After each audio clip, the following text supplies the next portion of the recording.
आप सब कैसे हो। आज क्लास 12th का हिस्ट्री का चैप्टर नंबर 2 जिसका नाम है बच्चों राजा, किसान और नगर, इसके जितने सारे मोस्ट इंपॉर्टेंट क्वेश्चन बनेंगे सारे इंपॉर्टेंट क्वेश्चन को इस वीडियो में डिस्कस करेंगे। वीडियो को अंत तक बने रहे। पहला इंपॉर्टेंट जो क्वेश्चन है बच्चों सेकंड चैप्टर का, अभिलेख किसे कहते हैं। ध्यान रखना बच्चों, जो अभिलेख होते हैं पत्थर कोमा धातु कोमा मिट्टी के बर्तन जैसे कठोर सतह पे खुदे हुए होते हैं, उसी को क्या बोलते हैं बच्चों, अभिलेख कहते हैं। ध्यान रखना है बच्चों, अभिलेख जो होता है ध्यान रखना पत्थर पे या धातु या मिट्टी के बर्तन। ध्यान रखना बच्चों, अभिलेख जो होता है पत्थर कोमा धातु या मिट्टी के बर्तन जैसे कठोर सतह पे, कठोर जो सतह होता है बच्चों उसको खोद कर जो लिखते हैं उसी को क्या बोलते हैं, अभिलेख कहते हैं।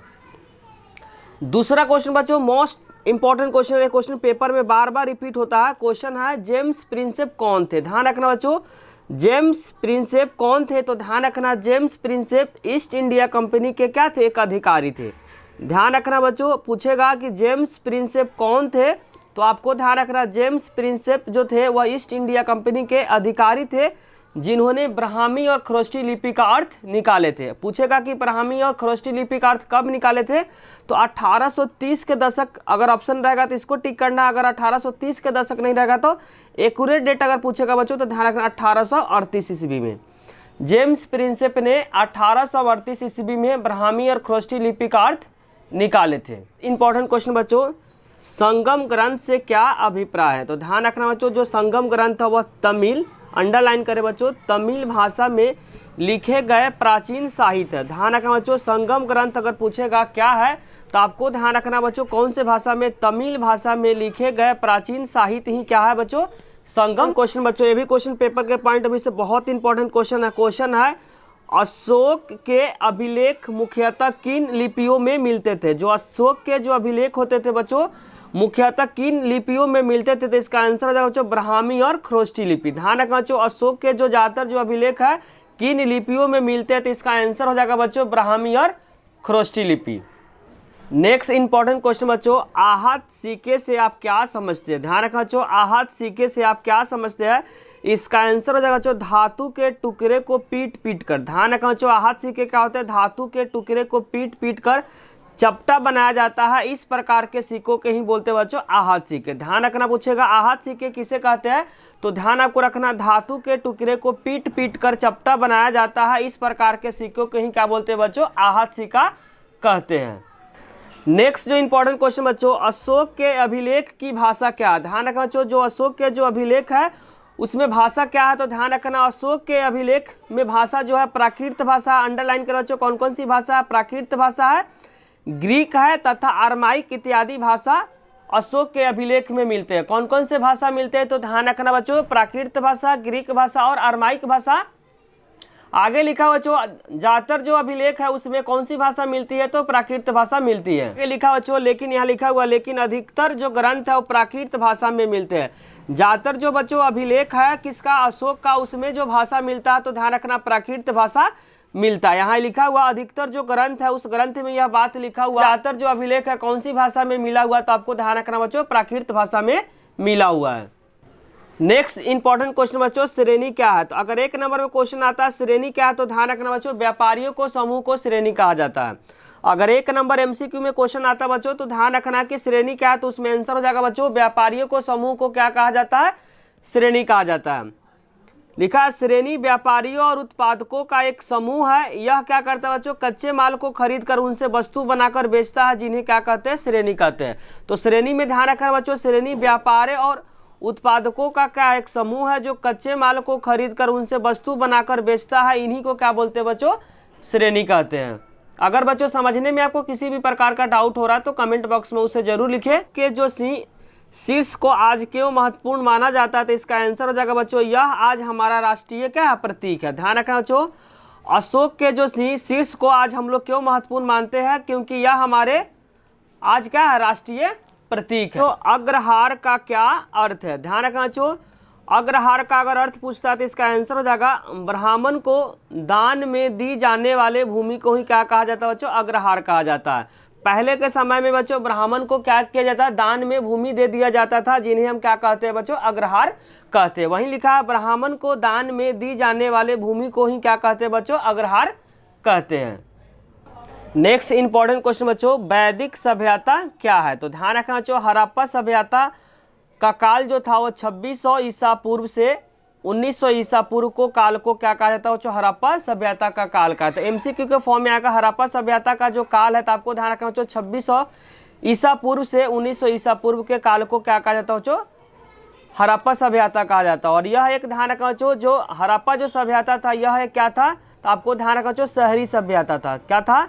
हड़प्पा सभ्यता किस तरह का सभ्यता था, तो ध्यान रखना बच्चों एक शहरी सभ्यता था। उसके बाद हड़प्पा सभ्यता के पतन के बाद, जब हड़प्पा सभ्यता बच्चों जो खत्म हो गया, तो कौन सी सभ्यता है, वैदिक सभ्यता। हड़प्पा सभ्यता के पतन के बाद कौन सी सभ्यता आई, तो ध्यान रखना बच्चों वैदिक सभ्यता। और वैदिक सभ्यता आर्यों द्वारा बनाई गई सभ्यता। एमसीक्यू के फॉर्म में आकर बच्चों वैदिक सभ्यता किसके द्वारा बनाई गई सभ्यता है, तो इसका आंसर हो जाएगा आर्यों के द्वारा बनाई गई जो सभ्यता है उसको बोलते हैं बच्चों वैदिक सभ्यता।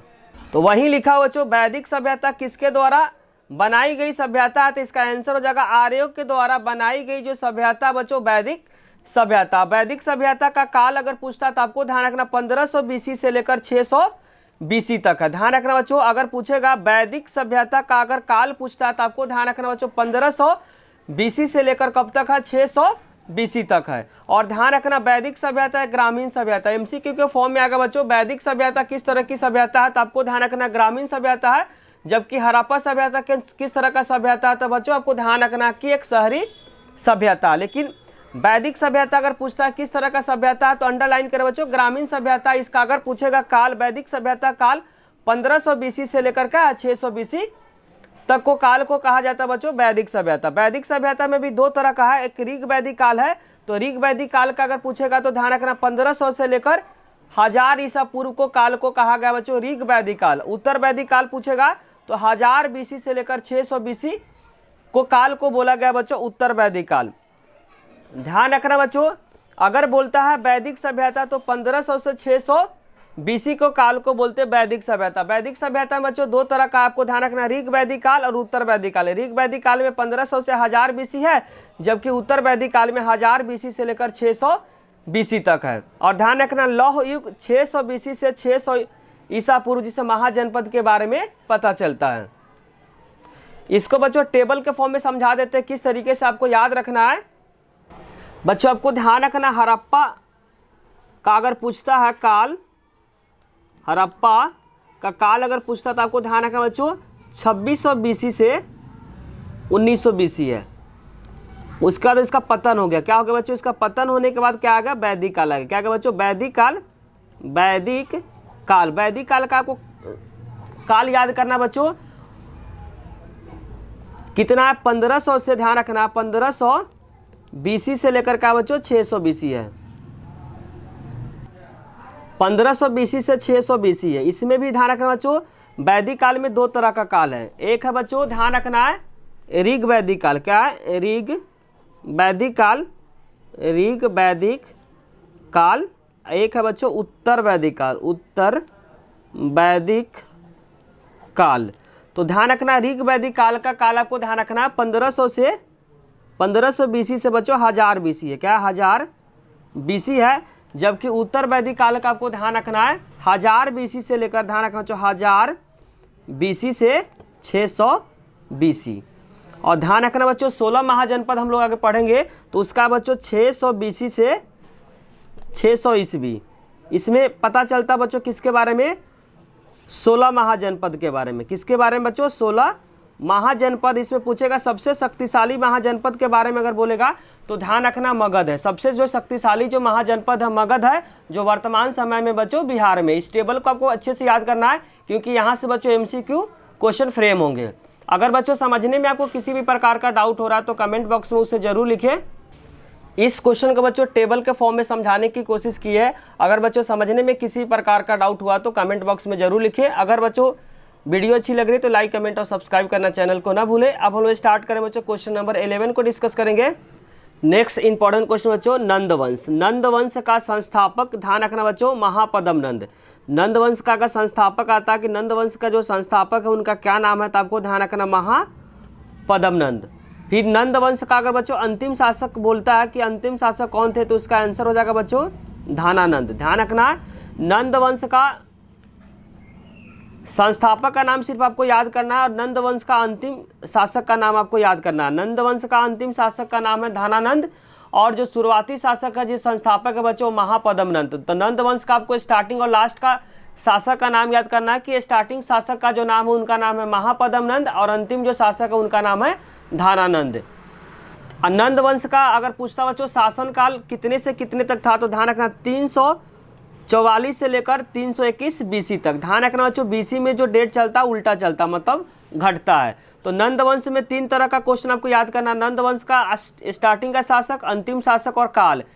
काल आपको ध्यान रखना 344 से लेकर 321 जो ईसा पूर्व का जो काल है वो बच्चों नंद वंश का शासन काल है। तो 3 तरह का क्वेश्चन फ्रेम हो सकता है नंद वंश से बच्चों, क्योंकि हम लोग इस चैप्टर में जो पढ़ना है बच्चों मौर्य वंश के बारे में पढ़ना है। तो मौर्य वंश से पहले का जो वंश है उनका नाम है नंद वंश। तो नंद वंश का 3 तरह क्वेश्चन आ सकता है, नंद वंश का संस्थापक आ सकता है, नंद वंश का अंतिम शासक और नंद वंश का काल। तीनों को क्या करना आपको बारीकी से याद करना। नंद वंश के बाद जो वंश आता है उसका याद रखना बच्चों मौर्य वंश आता है, जो कि चैप्टर में हम लोग को पढ़ना है। नंद वंश के बारे में बच्चों बेसिक पॉइंट बता दिए। अब हम लोग स्टार्ट करें बच्चों क्वेश्चन नंबर 14 मौर्य वंश के बारे में। इस चैप्टर में बच्चों मौर्य वंश के बारे में डिटेल से पढ़ना है। मौर्य वंश से पहले का जो वंश अगर पूछता तो आपको ध्यान रखना मौर्य वंश से पहले का जो वंश है उसको बोलते हैं नंद वंश और नंद वंश का संस्थापक बोलेगा तो महापद्म नंद और नंद वंश का अंतिम शासक बोलेगा तो बच्चों धानानंद।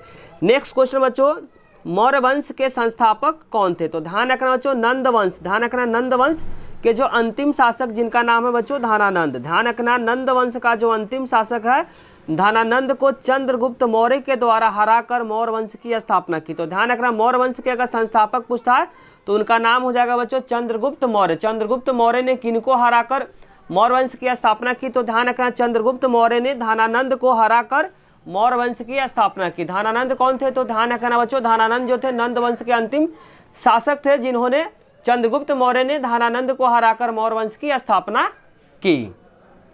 नेक्स्ट इंपॉर्टेंट क्वेश्चन बच्चों क्वेश्चन नंबर 15 जिसमें लिखा हुआ जेम्स प्रिंसेप कौन थे, इनका भारतीय इतिहास में क्या योगदान रहा। तो ध्यान रखना बच्चों बहुत इंपॉर्टेंट क्वेश्चन है। जेम्स प्रिंसेप लिखा हुआ ईस्ट इंडिया कंपनी के एक अधिकारी थे। 1 नंबर में आ गया बच्चों कि जेम्स प्रिंसेप कौन थे, तो ध्यान रखना ईस्ट इंडिया कंपनी के क्या थे, एक अधिकारी थे। इन्होंने 1830 यहाँ लिखा क्या बच्चों 1830 के दशक में ब्राह्मी और खरोष्टी लिपियों का क्या कर दिया, अर्थ निकाल दिया। तो ध्यान रखना बच्चों इन्होंने 1830 के दशक में, अगर एक्यूरेट डेट पूछेगा तो एक्यूरेट डेट आपको ध्यान रखना 1838। इन्होंने 1830 के दशक में ब्राह्मी और खरोष्टी लिपियों का क्या कर दिया, अर्थ निकाल दिया। उसके आगे ध्यान समझना बच्चों आरंभिक जो अभिलेख तथा जो सिक्के में इन्हीं लिपियों का क्या करते थे, उपयोग किया जाता था। जो शुरुआती जो अभिलेख था बच्चों या सिक्के पे इन्हीं लिपि मतलब इन्हीं लिपि का मतलब हुआ बच्चों ब्राह्मी और खरोष्टी लिपि का क्या होता था, उपयोग शुरुआती में होता था, जिन्हें जेम्स प्रिंसेप ने क्या कर लिया, पता लगा लिया। तो ध्यान रखना बच्चों अधिकतर जो अभिलेख और सिक्के पे कौन सी लिपि का उपयोग होता था, तो ध्यान रखना ब्राह्मी और खरोष्टी लिपि का, जिनका अर्थ किन्होंने निकाल दिया, तो जेम्स प्रिंसेप ने उनका अर्थ क्या कर दिया, पता कर लिया। और ध्यान रखना अधिकतर अभिलेखों और सिक्कों पे पियदर्शी। ध्यान रखना अधिकतर जो अभिलेख और जो सिक्कों पे क्या लिखा रहता था, तो ध्यान रखना बच्चों पियदर्शी लिखा रहता। अधिकतर जो अभिलेख, ध्यान रखना 1 नंबर में भी क्वेश्चन यहाँ से फ्रेम हो सकता है कि अधिकतर जो अभिलेख और सिक्के पे क्या लिखा रहता था, तो ध्यान रखना बच्चों पियदर्शी है। पियदर्शी का अगर अर्थ बोलेगा तो ध्यान रखना मनोहर मुखा कीर्ति वाला राजा। जो नेक्स्ट क्वेश्चन में बच्चों नेक्स्ट क्वेश्चन में वही क्वेश्चन है कि पियदर्शी का क्या अर्थ है। बहुत इंपॉर्टेंट क्वेश्चन बच्चों एमसीक्यू के लिए बहुत बार पेपर में रिपीट हो रखा है। पियदर्शी का अर्थ होता है मनोहर मुखा कीर्ति वाला राजा जो देखने में क्या बच्चों खूबसूरत हो। किसके लिए यूज हुआ, तो ध्यान रखना बच्चों अशोक के लिए। किसके लिए, अशोक के लिए। पियदर्शी का अर्थ किसके लिए यूज हुआ, तो ध्यान रखना अशोक के लिए हुआ है। अशोक और पियदर्शी का मतलब अगर पूछेगा तो मनोहर मुखा कीर्ति वाला राजा जो देखने में बहुत खूबसूरत हो। नेक्स्ट क्वेश्चन बच्चों क्वेश्चन नंबर 17 जिसमें लिखा हुआ है प्राचीनतम अभिलेख किस भाषा में लिखे जाते थे? जो शुरुआती है बच्चों, जो सबसे पुराना है, अभिलेख किस भाषा में लिखे जाते थे? तो ध्यान रखना बच्चों, प्राकृत भाषा में। एमसीक्यू के लिए बहुत इंपॉर्टेंट क्वेश्चन है बच्चों कि शुरुआती जो अभिलेख थे वह किस भाषा में लिखे जाते थे? तो इसका आंसर हो जाएगा बच्चों, प्राकृत भाषा में लिखे जाते थे। नेक्स्ट क्वेश्चन बच्चों, अभिलेख शास्त्र किसे कहते हैं? ध्यान रखना बच्चों, अभिलेख शास्त्र किसे कहते हैं? तो इसका आंसर हो जाएगा, अभिलेखों को अध्ययन करने वालों को अभिलेख शास्त्र कहा जाता है। तो एमसीक्यू के फॉर्म में आएगा बच्चों, अभिलेखों को अध्ययन करने वालों को क्या कहा जाता है? तो इसका आंसर हो जाएगा बच्चों, अभिलेख शास्त्र। ये भी क्वेश्चन पेपर के लिए बहुत इंपॉर्टेंट बच्चों, एमसीक्यू फॉर्म में बहुत बार रिपीट होता है कि अभिलेख शास्त्र किसे कहते हैं? तो ध्यान रखना, अभिलेखों को अध्ययन करने वालों को क्या कहा जाता है बच्चों? अभिलेख शास्त्र कहा जाता है। नेक्स्ट जो इंपॉर्टेंट क्वेश्चन बच्चों, क्वेश्चन नंबर 18, जिसमें लिखा हुआ जनपद क्या है? ध्यान रखना बच्चों, जनपद दो शब्दों से मिलकर बना हुआ। ध्यान रखना बच्चों, जनपद जो है वह दो शब्दों से मिलकर बना हुआ, जन और पद। ध्यान रखना, जनपद दो शब्दों से मिलकर बना हुआ, जन और पद, जिसमें जन का मतलब होता है बच्चों जनता। ध्यान रखना, जिसमें जन का मतलब क्या होता है? जनता, और पद का मतलब होता है पैर। ध्यान रखना, जिसमें जन का अर्थ होता है जनता और पद का मतलब होता है क्या? पैर। ध्यान रखना बच्चों, जन का मतलब होता है जनता और पद का मतलब होता है पैर, अर्थात जहां लोग आकर बस जाए। ध्यान रखें बच्चों, जहां पे लोग आकर बस जाए उसी को बोलते हैं बच्चों जनपद। आगे लिखा हुआ, ऐसा क्षेत्र जहां लोग आकर क्या करते हैं? निवास। निवास का मतलब बस जाते हैं, उसी को बोलते हैं क्या? जनपद। तो ध्यान रखना, जनपद का मतलब होता है जहां लोग आकर बस जाते हैं, या ऐसा क्षेत्र जहां पे लोग क्या करते हैं? निवास करते हैं, उसी को बोलते हैं बच्चों जनपद। क्वेश्चन नंबर 19 है बच्चों, लिखा हुआ, महाजनपद किसे कहते हैं? बहुत इंपॉर्टेंट क्वेश्चन बच्चों, महाजनपद किसे कहते हैं? इसका आंसर हो जाएगा, लगभग 2500 वर्ष पूर्व कई जनपद अधिक महत्वपूर्ण हो गए थे, इन्हीं को बोला गया बच्चों महाजनपद। वहीं लिखा हुआ, लगभग 2500 वर्ष पूर्व कई जनपद अधिक महत्वपूर्ण हो गए, इन्हें महाजनपद कहा जाने लगा। अधिकतर महाजनपदों की एक ही राजधानी होती थी। अधिकतर जो महाजनपद होते थे बच्चों, उनकी एक ही राजधानी होती थी, और इन राजधानियों की किलेबंदी की गई है। ध्यान रखना बच्चों, लगभग 2500 वर्ष पूर्व कई जो जनपद थे अधिक महत्वपूर्ण हो गए, इन्हीं को क्या कहा गया बच्चों? महाजनपद कहा जाने लगा। अधिकतर महाजनपदों की राजधानी एक ही होती थी, और इन राजधानियों की क्या हो गई थी बच्चों? किलेबंदी की गई थी। नेक्स्ट जो इंपॉर्टेंट क्वेश्चन बच्चों, गण। गण क्या होता है? तो गण के बारे में समझना है। गण शब्द का प्रयोग कई सदस्य वाले समूह के लिए किया जाता है। जो गण जो शब्द है बच्चों, गण शब्द का जो प्रयोग हुआ है कई सदस्य वाले समूह के लिए किया जाता है। तो ध्यान रखना बच्चों, गण जो शब्द है कई सदस्य वाले समूह के लिए प्रयोग किया गया है। नेक्स्ट इंपॉर्टेंट क्वेश्चन बच्चों, संघ। संघ, ध्यान रखना बच्चों, संघ जो यूज हुआ है, संघ शब्द का जो प्रयोग हुआ किसी संगठन, संगठन का मतलब होता है ग्रुप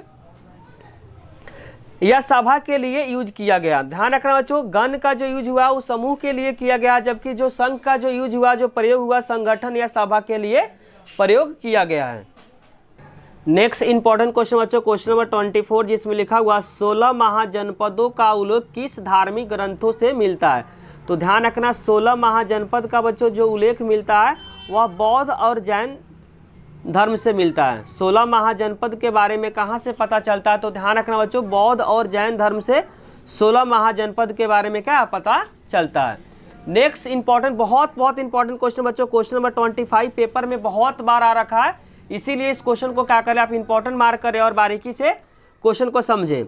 6ठी शताब्दी ईसा पूर्व को परिवर्तन काल क्यों कहा जाता? बहुत इंपॉर्टेंट क्वेश्चन बच्चों, 6ठी शताब्दी ईसा पूर्व को परिवर्तन काल क्यों कहा जाता है? तो बच्चों 6ठी शताब्दी ईसा पूर्व को परिवर्तन काल क्यों कहा जाता है? इसके निम्नलिखित कारण है। इसमें जो कारण दिया गया बच्चों पॉइंट में दिया गया, सभी पॉइंट को क्या करना आपको बारीकी से समझना है। पहला पॉइंट बच्चों, उस समय आरंभिक राज्यों का क्या हो गया? उदय होने लगा।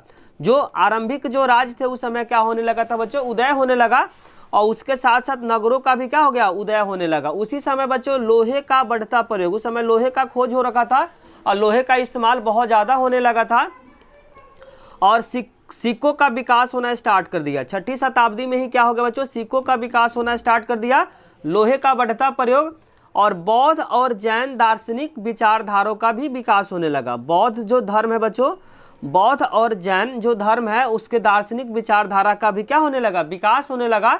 और ब्राह्मणों द्वारा धर्मशास्त्र नामक ग्रंथों के भी क्या होगी रचना हुई थी 6ठी शताब्दी में।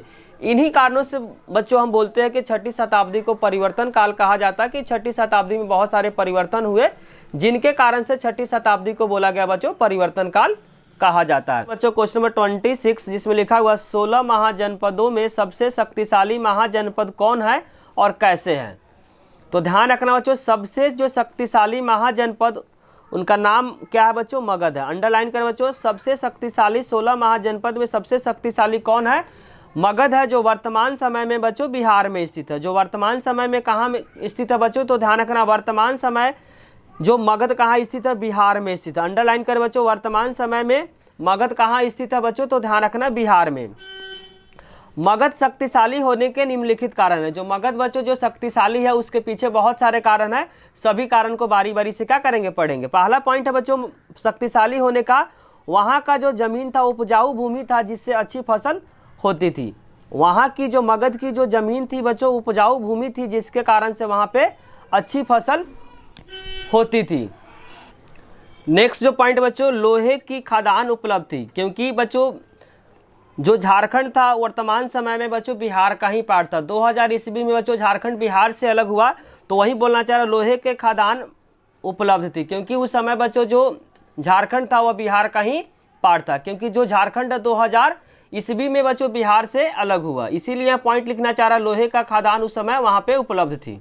नेक्स्ट पॉइंट लिखा बच्चों, लोहे से औजार तथा हथियार बनाना आसान हो गया था, क्योंकि लोहे का जब बच्चों खोज हो गया था तो लोहे से औजार तथा हथियार जो बनाना था क्या हो गया था, बहुत आसान हो गया था। नेक्स्ट जो पॉइंट है बच्चों, जंगलों में हाथी उपलब्ध थी। ध्यान रखना बच्चों, जंगलों में क्या थी, हाथी उपलब्ध थी, जो सेना में हाथियों को शामिल किया जाता था। ध्यान रखना बच्चों, जंगलों में हाथी उपलब्ध थी और सेना में हाथियों को क्या किया जाता, उस पहले के समय में हाथी को ही क्या किया जाता बच्चों, सेना में शामिल किया जाता था। नेक्स्ट जो इंपॉर्टेंट पॉइंट है बच्चों, मगध जो प्राकृतिक रूप से सुरक्षित था। ध्यान रखा, जो मगध था जो बच्चों प्राकृतिक रूप से बच्चों नेचुरल जो रूप से क्या था, सुरक्षित था। नेक्स्ट जो इंपॉर्टेंट जो पॉइंट बच्चों, मगध में योग्य तथा शक्तिशाली शासक थे, जैसे कि बच्चों बिंबिसार। ध्यान रखना, मगध में पूछेगा कि जो सबसे शक्तिशाली शासक का नाम, तो उसका आंसर हो जाएगा बच्चों अजातशत्रु। बिंबिसार का बेटा बच्चों अजातशत्रु है, अजातशत्रु का बेटा क्या है, महापद्मनंद है। तो ध्यान रखना बच्चों, मगध में योग और शक्तिशाली शासक जैसे कि बिंबिसार, बिंबिसार का जो बेटा है उनका नाम है अजातशत्रु, अजातशत्रु का बेटा का नाम है बच्चों महापद्मनंद। इन शासकों को बेहतर नीतियों के कारण क्या हुआ, मगध इतना प्रसिद्ध हुआ। तो अगर पेपर में क्वेश्चन आता है कि मगध में प्रसिद्ध 3 शासक का नाम बताया, तो इसका आंसर हो जाएगा बिंबिसार। बिंबिसार का जो बेटा है अजातशत्रु, और अजातशत्रु का जो बेटा का नाम है उनका नाम है महापद्मनंद। बच्चों मगध का प्रारंभिक या शुरुआती भी लिखा आ सकता है पेपर में। मगध का प्रारंभिक या शुरुआती या लिखा रहेगा बच्चों 6ठी शताब्दी ईसा पूर्व में मगध की राजधानी कहाँ थी, तो इसका आंसर हो जाएगा बच्चों राजगिरी। जो वर्तमान समय में राजगिरी का नाम बच्चों राजगीर है। ध्यान रखना, वर्तमान समय में राजगिरी का जो नाम है वो राजगीर है।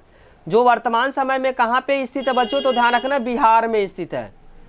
मगध का प्रारंभिक या शुरुआती या 6ठी शताब्दी ईसा पूर्व में मगध की राजधानी अगर पूछता तो इसका आंसर हो जाएगा राजगिरी, और वर्तमान समय में इसका नाम क्या बच्चों, राजगीर, जो वर्तमान समय में कहाँ पे है, बिहार में है।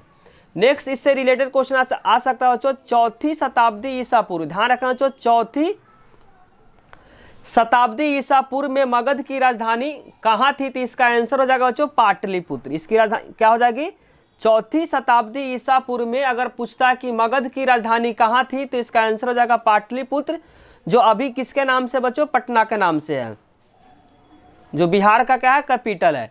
तो ध्यान रखना, 4ठी शताब्दी ईसा पूर्व में अगर पूछता मगध की राजधानी क्या थी, तो इसका आंसर हो जाएगा बच्चों पाटलिपुत्र, जो अभी किसके नाम से बच्चों, पटना के नाम से है, जो बिहार की क्या है, राजधानी है। नेक्स्ट जो इंपॉर्टेंट क्वेश्चन बच्चों, चंद्रगुप्त मौर्य के गुरु का क्या नाम है। तो ध्यान रखना, बहुत इंपॉर्टेंट क्वेश्चन बच्चों, चंद्रगुप्त मौर्य कौन थे, तो आपको ध्यान रखना बच्चों मौर्य वंश के क्या है, संस्थापक है। तो क्वेश्चन है चंद्रगुप्त मौर्य के गुरु का क्या नाम है, तो आपको तीनों नाम याद रखना बच्चों। चाणक्य, उन्हीं का नाम है चाणक्य, का दूसरा नाम को ध्यान रखना विष्णुगुप्त, और तीसरा जो नाम याद रखना बच्चों कौटिल्य। चंद्रगुप्त मौर्य के गुरु का अगर नाम पूछेगा तो ध्यान रखना बच्चों चाणक्य या विष्णुगुप्त या कौटिल्य, तीनों ऑप्शन अगर दिया रहेगा तो ऑल ऑफ द अबव पे क्या कर देना, आपको टिक कर देना है। नेक्स्ट जो इंपॉर्टेंट क्वेश्चन बच्चों, अर्थशास्त्र नामक पुस्तक किसने लिखी? बहुत इंपॉर्टेंट क्वेश्चन बच्चों, अर्थशास्त्र जो बुक है किसने लिखी? तो इनका आंसर हो जाएगा चाणक्य या विष्णुगुप्त या कौटिल्य। जो भी ऑप्शन दिया रहेगा उसमें क्या कर देना, आपको टिक कर देना। अर्थशास्त्र नामक बुक किसने लिखी? तो इसका आंसर हो जाएगा बच्चों चाणक्य या विष्णुगुप्त या कौटिल्य। नेक्स्ट जो इंपॉर्टेंट क्वेश्चन बच्चों, मौर्य साम्राज्य की जानकारी का स्रोत के बारे में बताना कि मौर्य जो साम्राज्य है उसकी जानकारी कैसे मिली है। तो मौर्य साम्राज्य की जो जानकारी बच्चों उसके जो स्रोत है वह दो है। ध्यान रखना, मौर्य साम्राज्य के जो जानकारी का स्रोत दो है। पहला आपको ध्यान रखना साहित्यिक स्रोत, जिसमें आपको ध्यान रखना बौद्ध और जैन साहित्य। अर्थशास्त्र अर्थशास्त्र की रचना किन्होंने की है? तो ध्यान रखना बच्चों विष्णुगुप्त, चाणक्य या कौटिल्य।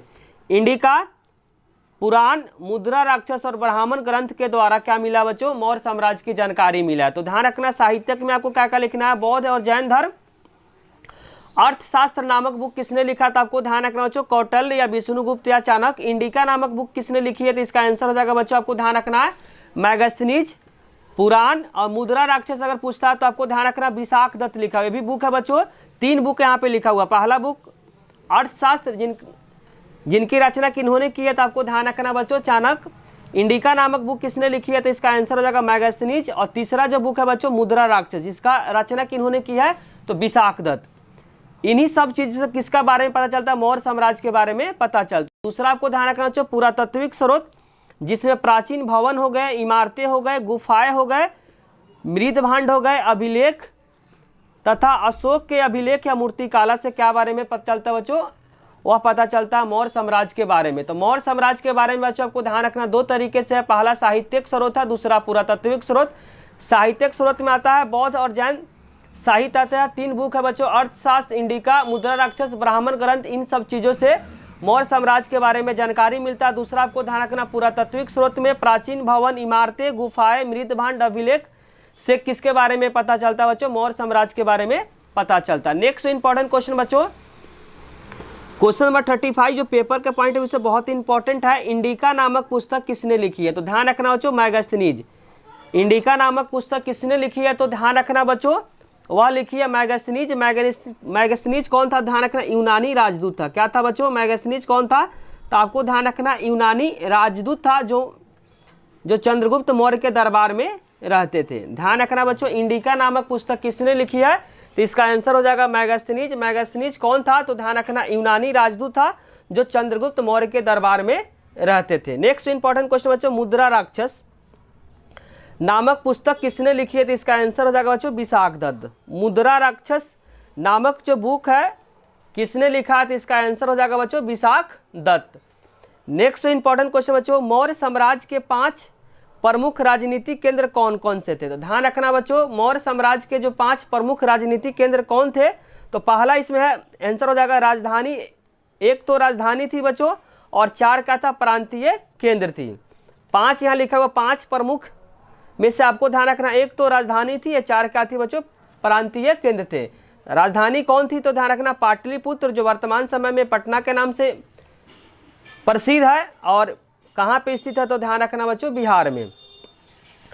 4 प्रांतीय केंद्र में आपको ध्यान रखना तक्षशिला। तक्षशिला कहाँ पे? तो ध्यान रखना बच्चों पाकिस्तान में है। तक्षशिला कहाँ पे है? तो ध्यान रखना पाकिस्तान में है। दूसरा जो प्रांतीय केंद्र है उसका नाम है उज्जैनी, जो वर्तमान समय में कहाँ स्थित है? मध्य प्रदेश में स्थित है। तीसरा आपको ध्यान रखना तोसली, जो कहाँ स्थित है? उड़ीसा में स्थित है। और चौथा आपको ध्यान रखना जो स्वर्णगिरी, जो कहाँ स्थित है? कर्नाटक में। ध्यान रखना स्वर्णगिरी कर्नाटक में स्थित है, जो सोने के लिए क्या है बच्चों? प्रसिद्ध थी। तो तक्षशिला ध्यान रखना कहाँ स्थित है बच्चों? पाकिस्तान में। उज्जैनी जो स्थित है मध्य प्रदेश में।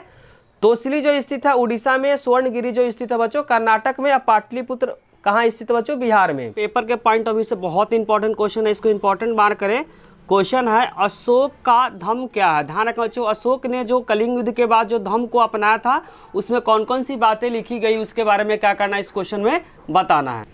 बच्चों आपको ध्यान रखना है, अशोक ने धम्म नीति अपनाया था। कब अपनाया था? तो ध्यान रखना कलिंग युद्ध के बाद। इसमें कौन सी बातें लिखी गई है?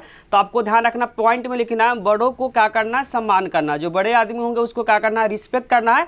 और दूसरा पॉइंट हमेशा ध्यान रखना, अशोक के धम्म में जो बातें लिखी गई है हमेशा क्या बोलना बच्चों? सत्य बोलना। पहला जो पॉइंट है बड़ों का क्या करना? सम्मान करना। सम्मान का मतलब रिस्पेक्ट करना। दूसरा जो पॉइंट है बच्चों सत्य बोलना, हमेशा क्या करना? सत्य बोलना। तीसरा पॉइंट आपको ध्यान रखना, अपने से जो छोटे के साथ उचित व्यवहार करना। चौथा जो पॉइंट है बच्चों, विद्वानों और जो ब्राह्मण के प्रति क्या करना? सहानुभूति की नीति को अपनाना। किसके प्रति बच्चों? जो विद्वान होंगे या जो ब्राह्मण होंगे उसके प्रति किसकी नीति अपनाना? सहानुभूति की नीति अपनाना। चौथा पॉइंट बच्चों, अहिंसा का संदेश। अहिंसा का मतलब होता है बच्चों हिंसा न करना। चौथा पॉइंट है बच्चों, नेक्स्ट पॉइंट है, सभी धर्मों का क्या करना? सम्मान करना। जितने सारे जो धर्म है सभी धर्मों का क्या करना? रिस्पेक्ट करना। लास्ट जो पॉइंट है बच्चों, दासों और ध्यान रखना बच्चों, सेवकों के प्रति दयावान दिखाना। जो दास होंगे बच्चों, जो सेवक होंगे उसके प्रति क्या दिखाना है? दयावान दिखाना। उसके प्रति क्या दिखाना है? दया की भावना को दिखाना है। तो अशोक के धम्म में बच्चों इतने सारे पॉइंट है, सारे पॉइंट को क्या करना? आपको बारीकी से याद करना, क्योंकि ये क्वेश्चन पेपर के पॉइंट ऑफ व्यू से बहुत बहुत इंपॉर्टेंट है। कोई भी पॉइंट को अगर समझने में दिक्कत हो रहा तो आप क्या करें? कमेंट बॉक्स में उसे जरूर लिखिए। नेक्स्ट जो इंपॉर्टेंट क्वेश्चन बच्चों, क्वेश्चन नंबर 35, जिसमें लिखा हुआ है मौर्य वंश का अंतिम शासक कौन थे? ध्यान रखना बच्चों, मौर्य वंश का जो अंतिम शासक थे उनका नाम है बृहदत्त। ध्यान रखना, मौर्य वंश के अगर अंतिम शासक पूछेगा तो इसका आंसर हो जाएगा बच्चों बृहदत्त। अगर पूछेगा मौर्य वंश का संस्थापक कौन है तो ध्यान रखना बच्चों चंद्रगुप्त मौर्य था। दोनों क्वेश्चन को बारीकी से समझना। अगर मौर्य वंश का अंतिम शासक पूछेगा तो इसका आंसर हो जाएगा बृहदत्त। अगर पूछेगा मौर्य वंश का संस्थापक कौन है तो इसका आंसर हो जाएगा बच्चों चंद्रगुप्त मौर्य। इंपॉर्टेंट क्वेश्चन बच्चों, शुंग वंश की स्थापना किसने की? बहुत इंपॉर्टेंट क्वेश्चन बच्चों, शुंग वंश की स्थापना ध्यान रखना किसने की? तो ध्यान रखना मौर्य वंश का जो अंतिम शासक है जिसका नाम है बृहदत्त को पुष्यमित्र शुंग को मारकर शुंग वंश की स्थापना की। इसका मतलब हुआ बच्चों, नेक्स्ट क्वेश्चन बच्चों, क्वेश्चन नंबर 37 में लिखा हुआ शुंग वंश की स्थापना किसने की? बच्चों मौर्य वंश के जो अंतिम शासक थे जिसका नाम है बृहदत्त, बृहदत्त को किसने मारा था? ध्यान रखना पुष्यमित्र शुंग ने मारकर क्या हुआ था बच्चों? शुंग वंश की स्थापना किया हुआ। तो ध्यान रखना शुंग वंश के जो संस्थापक है उनका नाम है पुष्यमित्र। बच्चों जो मौर्य वंश के जो अंतिम शासक है बृहदत्त उसको मारकर किस वंश का स्थापना किया बच्चों? शुंग। स्थापना करने वाले उनका नाम क्या? ध्यान रखना बच्चों पुष्यमित्र। पुष्यमित्र ने किसको मारा था? तो ध्यान रखना बृहदत्त। बृहदत्त कौन थे? तो ध्यान रखना बच्चों मौर्य वंश के अंतिम शासक थे। तो पेपर में क्वेश्चन आता बच्चों शुंग वंश के संस्थापक कौन थे? तो इसका आंसर हो जाएगा बच्चों पुष्यमित्र।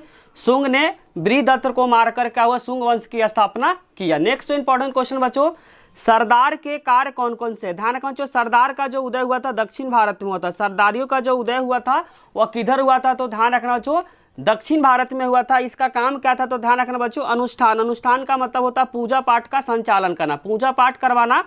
दूसरा ध्यान रखना बच्चों युद्ध का नेतृत्व करना, जो भी लड़ाई झगड़ा होगा उसका क्या करना? नेतृत्व करना। तो ध्यान रखना जो सरदार का जो उदय हुआ था दक्षिण भारत में हुआ था उसका काम आपको ध्यान रखना अनुष्ठान का मतलब होता है पूजा पाठ का संचालन करवाना। दूसरा बच्चों युद्ध का नेतृत्व करना, जो कोई भी लड़ाई झगड़ा कर होता उसका क्या करना? नेतृत्व करना। तीसरा जो पॉइंट है बच्चों लड़ाई झगड़े तथा विवादों को क्या करना?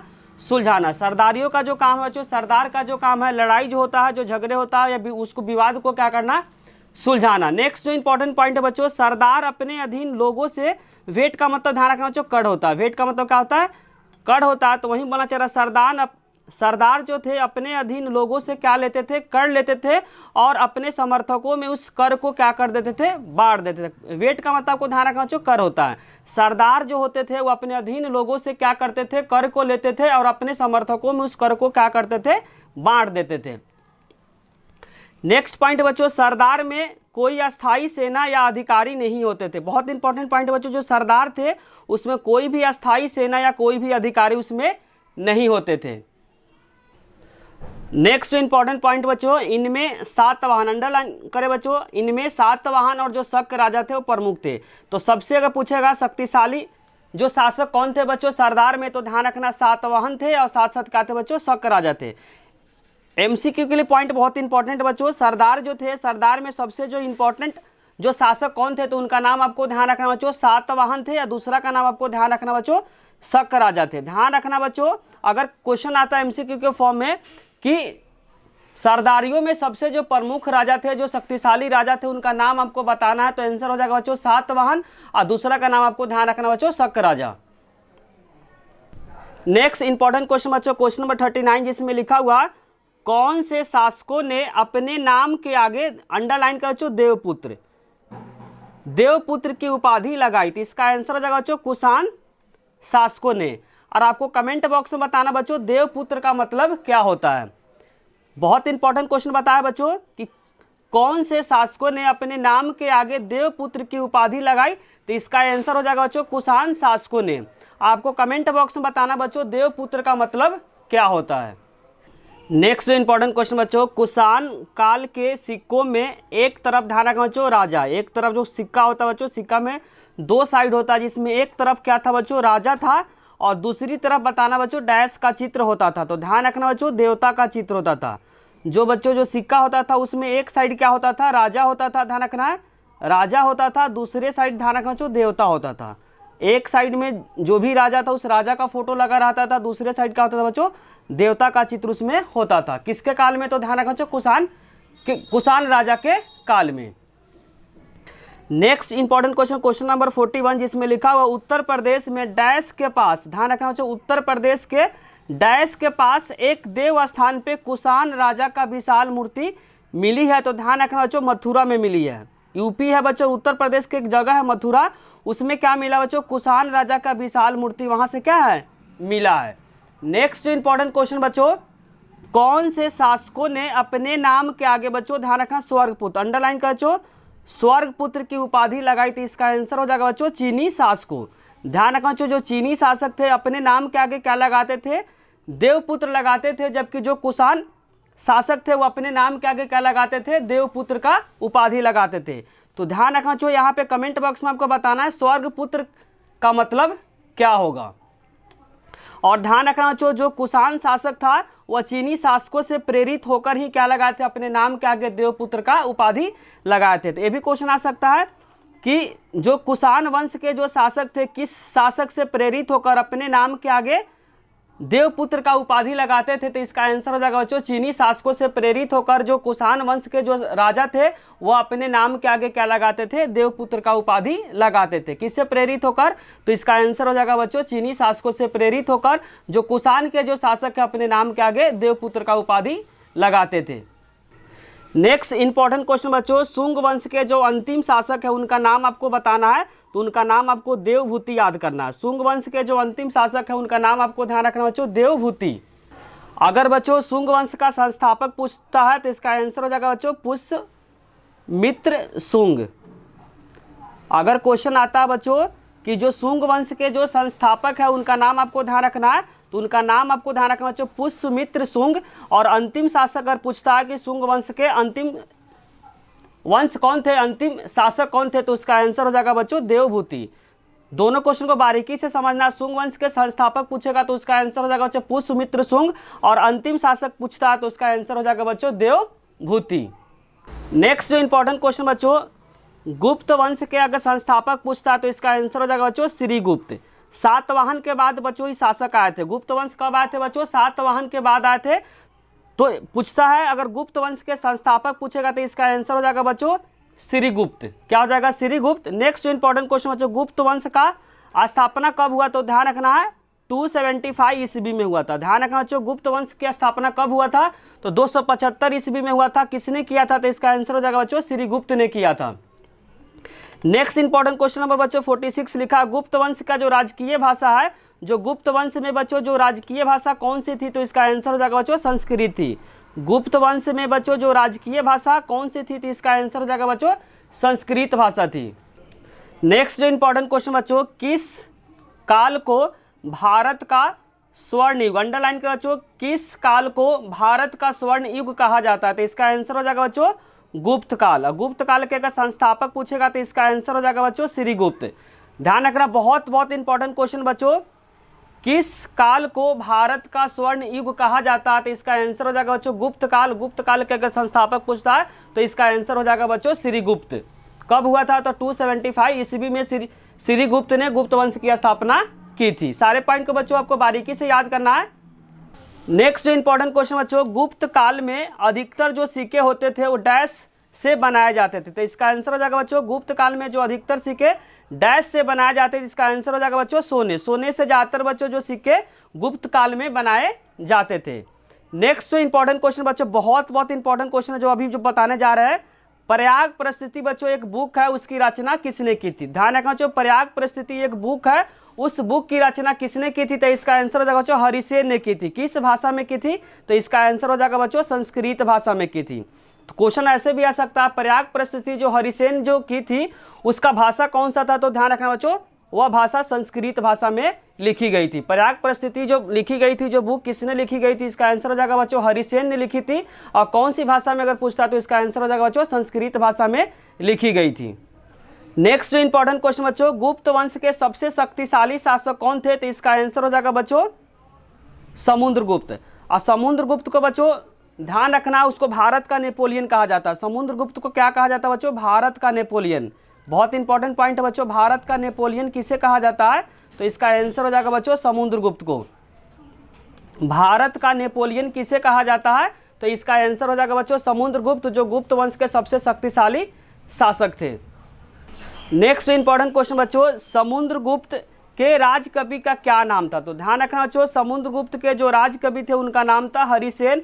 और हरिसेन ने एक बुक लिखी थी, उस बुक का नाम आपको ध्यान रखना प्रयाग परिस्थिति। और कौन सी भाषा में लिखी गई थी? तो इसका आंसर हो जाएगा बच्चों संस्कृत भाषा में लिखी गई थी। बहुत इंपॉर्टेंट क्वेश्चन बच्चों कि समुद्रगुप्त के जो राजकवि थे उनका क्या नाम था? इसका आंसर हो जाएगा बच्चों हरिसेन उनका नाम था।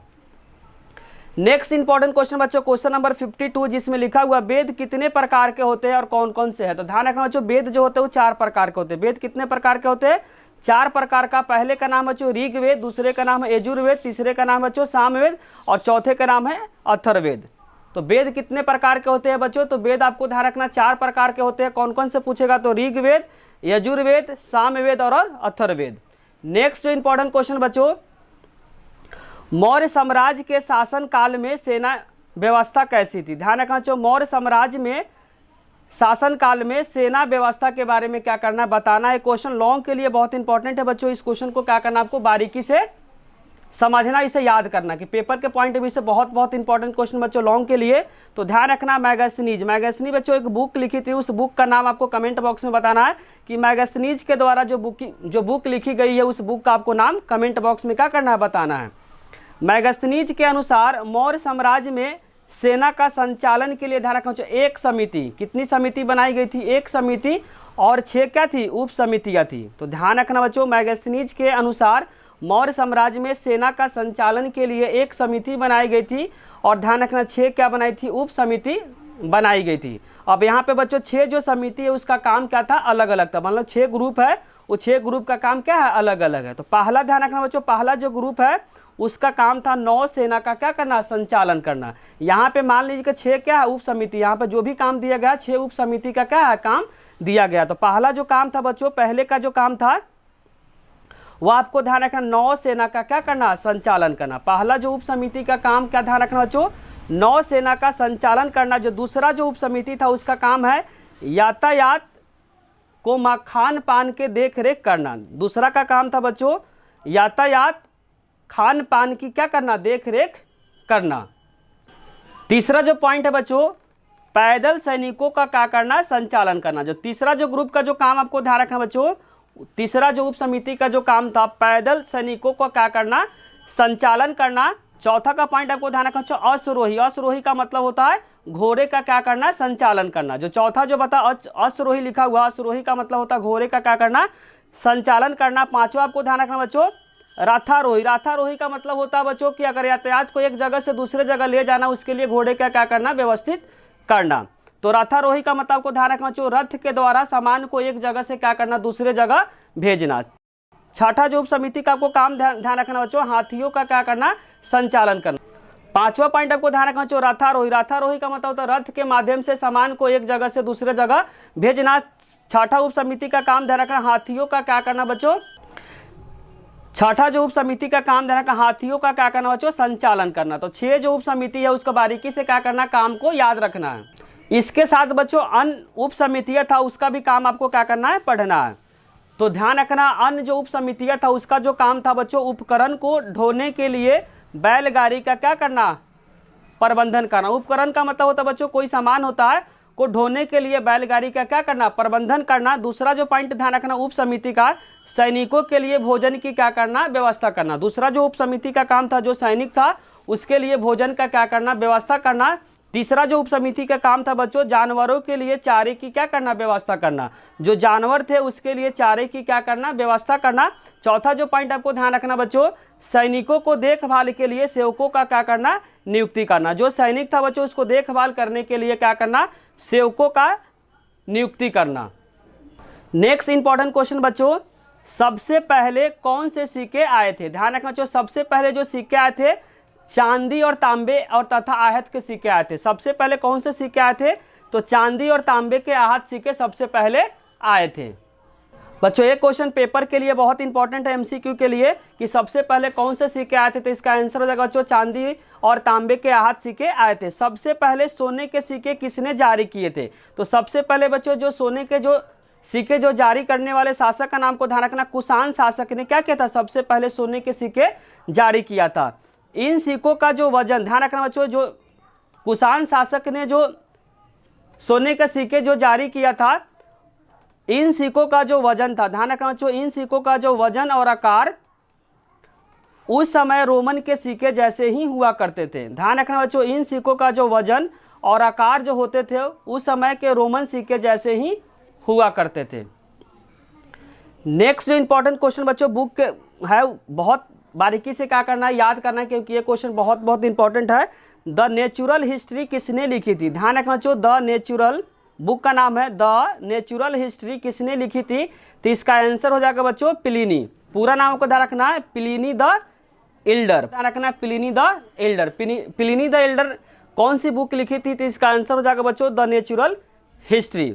नेक्स्ट इंपॉर्टेंट क्वेश्चन बच्चों एमसीक्यू के लिए बहुत इंपॉर्टेंट क्वेश्चन है कि कलिंग का युद्ध कब हुआ था, तो ध्यान रखना बच्चों कलिंग युद्ध जो हुआ था 261 ईसा पूर्व में हुआ था। बहुत इंपॉर्टेंट क्वेश्चन है, इसका आंसर याद रखना बच्चों 261 ईसा पूर्व में कलिंग युद्ध हुआ था। नेक्स्ट इंपॉर्टेंट क्वेश्चन बच्चों, कलिंग युद्ध किसके बीच हुआ था, कलिंग जो युद्ध हुआ था वो किसके बीच हुआ था, तो ध्यान रखना बच्चों अशोक और कलिंग राजा के बीच हुआ था। इसी युद्ध के बाद बच्चों अशोक ने धम्म नीति को अपनाया था। एमसीक्यू के लिए भी इंपॉर्टेंट है बच्चों, अशोक ने किस युद्ध के बाद धम्म नीति को अपनाया था, तो इसका आंसर हो जाएगा बच्चों कलिंग युद्ध के बाद। कलिंग युद्ध कब हुआ था, तो 261 ईसा पूर्व में हुआ था। कलिंग युद्ध किसके बीच हुआ था, तो इसका आंसर हो जाएगा बच्चों अशोक और कलिंग के जो राजा थे उसके बीच हुआ था। जो वर्तमान समय में बच्चों कलिंग कहाँ पे है, तो ध्यान रखना वर्तमान समय में कलिंग बच्चों उड़ीसा में है। लिखा हुआ डैश और डैश दोनों लंबी दूरी वाले महत्वपूर्ण, अंडरलाइन करो बच्चों, महत्वपूर्ण व्यापार मार्ग थे। ध्यान रखना बच्चों डैश और डैश दोनों लंबी, अंडरलाइन करो बच्चों, लंबी दूरी वाले महत्वपूर्ण व्यापार मार्ग थे। तो इसका आंसर हो जाएगा बच्चों तक्षशिला और उज्जैनी। तो ध्यान रखना बच्चों तक्षशिला जो वर्तमान समय में कहाँ पे है, पाकिस्तान में है, जबकि उज्जैनी जो बच्चों वर्तमान समय में आपको ध्यान रखना मध्य प्रदेश में है। तो ध्यान रखना डैश और डैश दोनों लंबी दूरी वाले महत्वपूर्ण व्यापार मार्ग थे। तो इसका आंसर हो जाएगा बच्चों तक्षशिला और उज्जैनी। तक्षशिला अगर पूछेगा वर्तमान समय में कहाँ पे है, तो आपको ध्यान रखना बच्चों पाकिस्तान में है, जबकि उज्जैनी वर्तमान समय में बच्चों मध्य प्रदेश में है। नेक्स्ट जो इंपॉर्टेंट क्वेश्चन बच्चों क्वेश्चन नंबर 60, इसमें लिखा हुआ अंडरलाइन का बच्चों स्वर्णगिरी का क्या अर्थ है। अंडरलाइन करें बच्चों स्वर्णगिरी का क्या अर्थ है, पेपर के लिए बहुत इंपॉर्टेंट बच्चों एमसीक्यू के लिए। तो ध्यान रखना स्वर्णगिरी का जो अर्थ होता है बच्चों सोने के पहाड़। अंडरलाइन करें बच्चों स्वर्णगिरी का मतलब जो होता है, जो अर्थ होता है वह होता है सोने के पहाड़। और ध्यान रखना बच्चों स्वर्णगिरी वर्तमान समय में कहाँ पे है, तो ध्यान रखना आपको कर्नाटक में। कहाँ पे बच्चों, कर्नाटक में है, जो सोने की पहाड़ कहा जाता है। तो स्वर्णगिरी से दो क्वेश्चन आ सकता है, स्वर्णगिरी का अर्थ क्या है, तो आपको ध्यान रखना बच्चों सोने के पहाड़, और ये कहाँ पे है, तो आपको ध्यान रखना बच्चों कर्नाटक में। कहाँ पे है, तो ध्यान रखना बच्चों कर्नाटक में है। नेक्स्ट इंपॉर्टेंट क्वेश्चन बच्चों शासकों के नाम और चित्र के साथ सबसे पहले सिक्के डैश शासकों ने जारी किया। तो इसमें इंपॉर्टेंट आपको की पॉइंट है बच्चों, शासकों के नाम कोमा चित्र के साथ सबसे पहले डैश शासकों ने जारी किया। तो इसका आंसर हो जाएगा बच्चों हिंदू यूनानी जो शासक थे वह सबसे पहले चित्र के साथ सिक्के जारी किए थे। तो कौन से शासक हो जाएगा बच्चों, तो ध्यान रखना हिंदू यूनानी शासक थे। नेक्स्ट जो इंपॉर्टेंट क्वेश्चन बच्चों लॉन्ग के लिए बहुत इंपॉर्टेंट है, इसको इंपॉर्टेंट मार्क करें। क्वेश्चन है जनता के बीच राजा की छवि कैसी थी। ध्यान रखना बच्चों, जनता के बीच जो राजा की छवि कैसी थी इसके बारे में इस क्वेश्चन में बताना है। बच्चों इस आंसर को आपको बारीकी से समझना है क्योंकि ये क्वेश्चन पेपर के पॉइंट ऑफ व्यू से बहुत इंपॉर्टेंट है। इसका आंसर बच्चों, जनता राजा के बारे में क्या सोचती थी इसके प्रमाण नहीं मिले। ध्यान रखना बच्चों, जो जनता है राजा के बारे में क्या सोचती है इसके बारे में कोई भी प्रूफ या कोई भी प्रमाण नहीं मिले हैं। ऐसे में इतिहासकारों ने जातक, अंडरलाइन करे बच्चों, ऐसे में इतिहासकारों ने जातक, अंडरलाइन करे बच्चों, जातक तथा जो पंचतंत्र है। ध्यान रखना बच्चों, बोलना चाह रहा है जनता राजा के बारे में क्या सोचती है इसके बारे में कोई भी प्रमाण नहीं मिला है। ऐसे में जो इतिहासकार थे जातक तथा पंचतंत्र जैसे ग्रंथों में दी गई कहानियां। ध्यान रखना बच्चों, जातक, अंडरलाइन करो बच्चों, जातक तथा पंचतंत्र में जैसे ग्रंथों में दी गई कहानियों के माध्यम से पता लगाने का प्रयास किया। ग्रंथों में दी गई कहानियों के माध्यम से क्या करते हैं, पता लगाने का प्रयास किया। जातक कथाएं पहली शताब्दी, अंडरलाइन करो बच्चों, एमसीक्यू के लिए पॉइंट बहुत इंपॉर्टेंट है। जातक कथाएं पहली शताब्दी ईस्वी के मध्य पाली भाषा में लिखी गई। बहुत इंपॉर्टेंट एमसीक्यू के लिए बच्चों ये लाइन है कि जो जातक कथाएं है जो पहली शताब्दी ईस्वी में कौन सी भाषा में लिखी गई थी, तो इसका आंसर हो जाएगा बच्चों पाली भाषा में लिखी गई थी। जो जातक कथाएं थे जो पहली शताब्दी ईस्वी में कौन सी भाषा में लिखी गई थी, तो इसका आंसर हो जाएगा बच्चों पाली भाषा में लिखी गई थी। ये भी पॉइंट बहुत इंपॉर्टेंट बच्चों, गंध तिंदु, अंडरलाइन कर बच्चों, गंध तिंदु जातक कहानी में प्रजा के दुख के बारे में बताया गया। तो एमसीक्यू के फॉर्म में आएगा किस कहानी में प्रजा के दुख के बारे में बताया गया, तो इसका आंसर हो जाएगा बच्चों गंध तिंदु जातक कहानी में प्रजा के दुख के बारे में बताया गया। इस कहानी को आपको याद करना बच्चों, पेपर में एमसीक्यू के फॉर्म में आएगा, कहानी में प्रजा के दुख के बारे में बताया गया, तो इसका आंसर हो जाएगा बच्चों गंध तिंदु जातक कहानी में प्रजा के दुख के बारे में बताया गया। तो इस लाइन को आपको याद करना है क्योंकि यहाँ से एमसीक्यू फ्रेम होंगे। नेक्स्ट जो पॉइंट है बच्चों, इस कथा से पता चलता है कि राजा और प्रजा विशेष कर ग्रामीण प्रजा के बीच का जो संबंध था वह क्या था, तनावपूर्ण रहते थे। ध्यान रखना बच्चों, इस जो कहानी से क्या पता चलता है वहीं लिखा हुआ है, इस कथा से पता चलता है कि राजा, ध्यान रखना बच्चों किसके किसके बीच, राजा और प्रजा विशेषकर जो ग्रामीण इलाके हैं जो गांव वाले साइड में है उसमें जो संबंध था किसके बीच, तो ध्यान रखना बच्चों राजा और जो ग्रामीण इलाके में जो लोग रहते थे उसके बीच जो संबंध था वह क्या था, तनावपूर्ण था। अब रीजन बताएंगे बच्चों तनावपूर्ण क्यों रहता था, तो वहीं इसमें लिखना चाह रहा है, इस कथा से पता चलता है कि जो राजा और ग्रामीण साइड में जो प्रजा थे उसके बीच का जो संबंध है किस तरह था, तनावपूर्ण रहता था। राजा अपनी पहचान बदलकर, पहचान का मतलब होता है बच्चों भेष बदलकर प्रजा के बीच में पता लगाने के लिए गया। किसने गया था, तो ध्यान रखना बच्चों राजा ने गया था। तब सभी लोग राजा की बुराई करनी शुरू कर दी। ध्यान रखना बच्चों, जब राजा अपनी भेष बदलकर प्रजा के बीच गया किसके बारे में पता करने के लिए, राजा के बारे में, तो राजा के बारे में जब प्रजा से पूछा तो सभी प्रजा राजा की क्या करने लगे, शिकायत करने लगे। तब राजा अपनी पहचान बदलकर, पहचान का मतलब होता है बच्चों भेष बदलकर प्रजा के बीच में पता लगाने के लिए गया। कौन गया था, तो ध्यान रखो राजा गया था। तो सभी लोग राजा की बुराई करनी शुरू कर दी।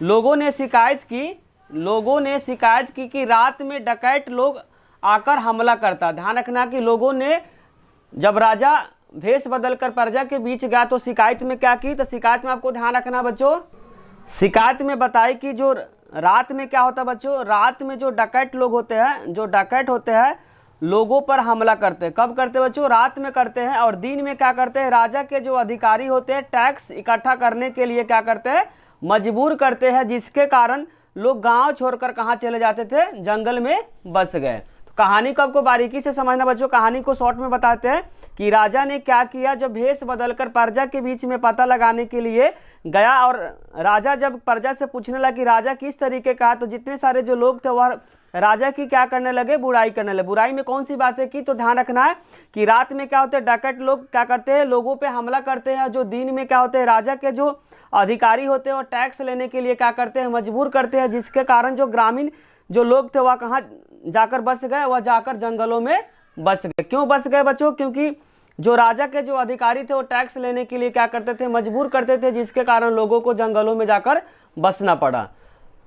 नेक्स्ट जो इंपॉर्टेंट क्वेश्चन है बच्चों, बहुत इंपॉर्टेंट क्वेश्चन है, क्वेश्चन नंबर 63, जिसमें लिखा हुआ है लोगों ने उपज बढ़ाने के लिए कौन कौन से तरीकों के अपनाया। क्योंकि जो बच्चों जो राजा थे वह राजा बार बार क्या करते थे, टैक्स को बढ़ाते थे, जिसके कारण प्रजा को बहुत दिक्कत होती थी। तो प्रजा ने सोचा क्या क्या ऐसे तरीके करे जिसके कारण क्या है, उपज बढ़े। तो वही तरीके के बारे में क्या करना बच्चों, पढ़ना है। कि फाल वाले हल का प्रयोग करना शुरू कर दिया। ध्यान रखना, पहले के समय में बच्चों मिट्टी का हल होता था, तो उसके बाद जब हड़प्पा काल खत्म हो गया तो उसमें ध्यान रखना बच्चों, जब लोहे का इस्तेमाल शुरू हो गया तो वहाँ पे जो हल स्टार्ट हो गया बच्चों, लोहे का फल, मतलब यहाँ पे लोहे का फल था, उसके बाद क्या लकड़ी का। तो यहाँ पे स्टार्ट आपको ध्यान रखना, लोहे का फाल वाले हल का क्या हो गया, प्रयोग करना शुरू हो गया। उसके बाद आपको ध्यान रखना, कुएं तालाब और नहरों द्वारा सिंचाई क्या हो गया, स्टार्ट हो गई। तो पहला पॉइंट आपको ध्यान रखना, उपज बढ़ाने के तरीके में लोहे के फाल वाले हल का प्रयोग किया जाने लगा। दूसरा पॉइंट ध्यान रखना, कुएं तालाब और नहरों द्वारा सिंचाई शुरुआत हो गया। और तीसरा पॉइंट आपको ध्यान रखना, पर्वतीय क्षेत्रों में खेती के लिए कुदाल। आपको ध्यान रखना, जो कुदाल अगर समझ में नहीं आ रहा है तो आप क्या करें, गूगल पे सर्च करें, कुदाल का फोटो वहां से देख सकते हैं। तो आपको ध्यान रखना, पर्वतीय क्षेत्रों में खेती के लिए किसका इस्तेमाल होने लगा बच्चों, तो कुदाल का इस्तेमाल होने लगा। नेक्स्ट पॉइंट है बच्चों, गंगा की घाटी में धान की रुपाई के कारण उपज बढ़ गई। क्योंकि गंगा वाले साइड में बच्चों पानी ज़्यादा रहता था, जिसके कारण से धान की रुपाई होता था, तो उसमें उपज बढ़ गया। तो लोगों ने उपज बढ़ाने के लिए बच्चों इसमें 4 पॉइंट बताया। चारों पॉइंट को आपको क्या करना है, बारीकी से याद करना है, क्योंकि ये क्वेश्चन पेपर के पॉइंट ऑफ व्यू से बहुत इंपॉर्टेंट है। कोई भी पॉइंट अगर समझने में आपको दिक्कत हो रहा है तो कमेंट बॉक्स में उसे जरूर लिखिए। नेक्स्ट जो इंपॉर्टेंट क्वेश्चन बच्चों, ग्रामीण समाज में विभिन्नताएं को लिखना है। कि ग्रामीण समाज में बच्चों जो विभिन्नता है उसके बारे में क्या करना है, इस क्वेश्चन में बताना। तो ध्यान रखना बच्चों, जो कृषि के जो नई तकनीक आई अपनाने के कारण उपज तो जरूर बढ़ी, लेकिन इसका जो लाभ हुआ सबको नहीं हुआ। बोलना चाह रहा बच्चों, कृषि के जो नई तकनीकी अपनाने के कारण या अपनाने के बाद उपज तो जरूर बढ़े, लेकिन सभी को लाभ इसमें नहीं मिला। बोलना चाह रहा बच्चों, जो उपज बढ़ाने का जो तकनीकी तो अपनाया, जिसके कारण उपज तो बढ़ा, लेकिन उपज बढ़ने के कारण सभी लोगों को एक जैसा लाभ नहीं मिला। किसी को ज़्यादा मिला, किसी को कम मिला, जिसके कारण से क्या आ गया बच्चों, समाज में विभिन्नताएं देखने को मिला। तो वही बोलना चाह रहा, कृषि के नई तकनीक अपनाने के बाद उपज तो जरूर बढ़ी, लेकिन इसका लाभ सभी को एक जैसा नहीं हुआ।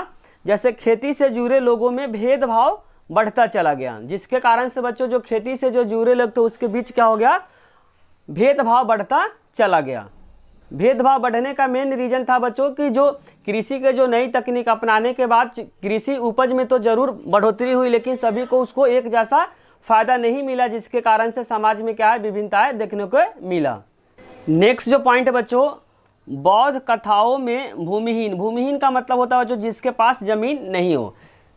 बौद्ध कथाओं में भूमिहीन किसान तथा श्रमिक, अंडरलाइन कर बच्चों, बौद्ध कथाओं में भूमिहीन किसान तथा श्रमिक जमींदार का उल्लेख मिला है। ध्यान रखना बच्चों, बौद्ध कथाओं में किसका उल्लेख मिला, तो भूमिहीन जो किसान थे जिसके पास जमीन नहीं था, तथा जो श्रमिक है जो खेतों में काम करते थे, जमींदार का क्या मिला, उल्लेख मिला। कहाँ मिला, तो ध्यान रखना बच्चों, बौद्ध कथाओं में मिला है। जो बड़े बड़े जो जमींदार और ग्राम प्रधान शक्तिशाली माने जाते थे। जो गाँव साइड में जो होते थे बच्चों, जो बड़े बड़े जो जमींदार थे और तथा जो ग्राम प्रधान ही क्या माने जाते, शक्तिशाली माने जाते थे। किधर बच्चों, तो आपको ध्यान रखना है ग्राम साइड में, मतलब गांव वाले साइड में बड़े बड़े जो जमींदार थे जिनके पास जमीन ज़्यादा थी, और जो ग्राम प्रधान ही क्या कहलाते थे, शक्तिशाली माने जाते थे, जो प्राय किसानों पे क्या करते थे, नियंत्रण रखते थे।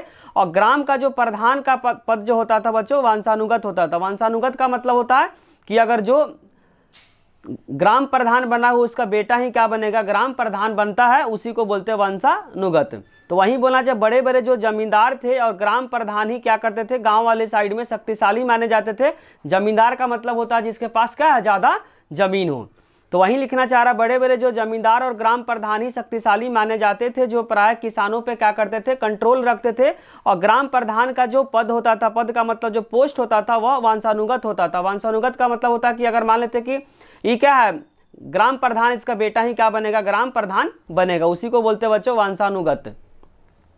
अब नेक्स्ट जो इंपॉर्टेंट क्वेश्चन बच्चों, पेपर के पॉइंट ऑफ व्यू से बहुत इंपॉर्टेंट क्वेश्चन है। इस क्वेश्चन को क्या करें, स्टार लगाए, इंपॉर्टेंट मार्क करें, क्वेश्चन बच्चों गृहपति क्या है, तो ध्यान से समझना बच्चों गृहपति क्या है।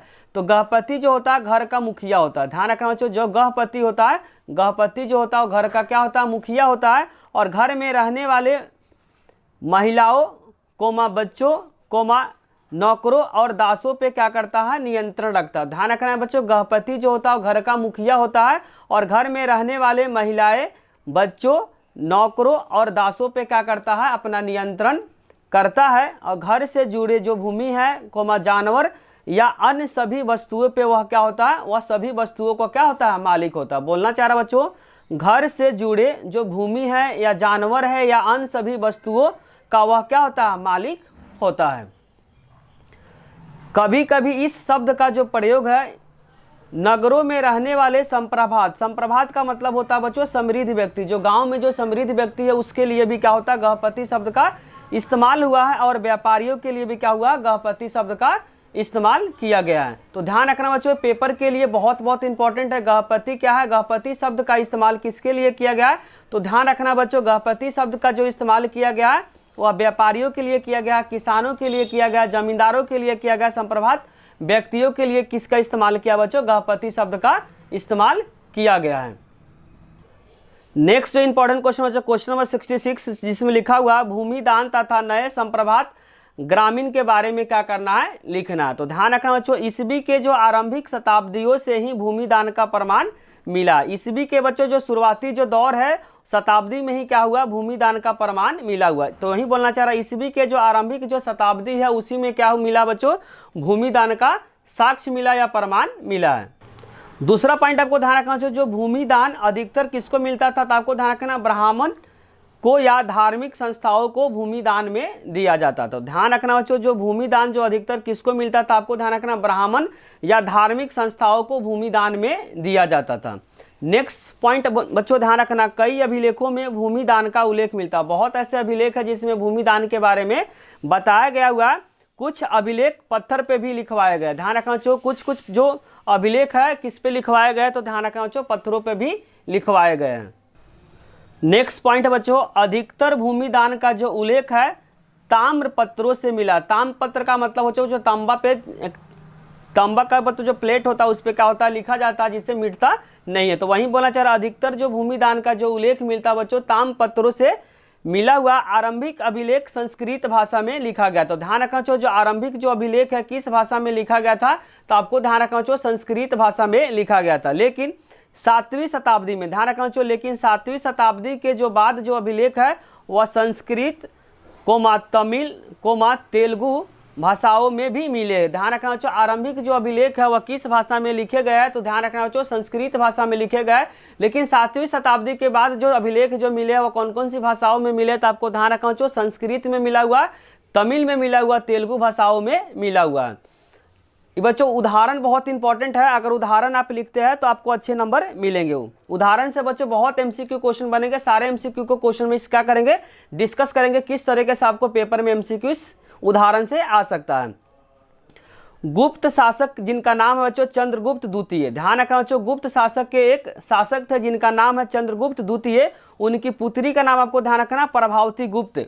ध्यान रखना बच्चों, अगर पेपर में क्वेश्चन आएगा प्रभावती गुप्त किसकी बेटी थी, तो आपको ध्यान रखना बच्चों चंद्रगुप्त द्वितीय की बेटी थी, जो गुप्त शासक थे, मतलब गुप्त वंश के शासक थे जिनका नाम है चंद्रगुप्त द्वितीय। उनकी बेटी का आपको नाम ध्यान रखना बच्चों प्रभावती गुप्त।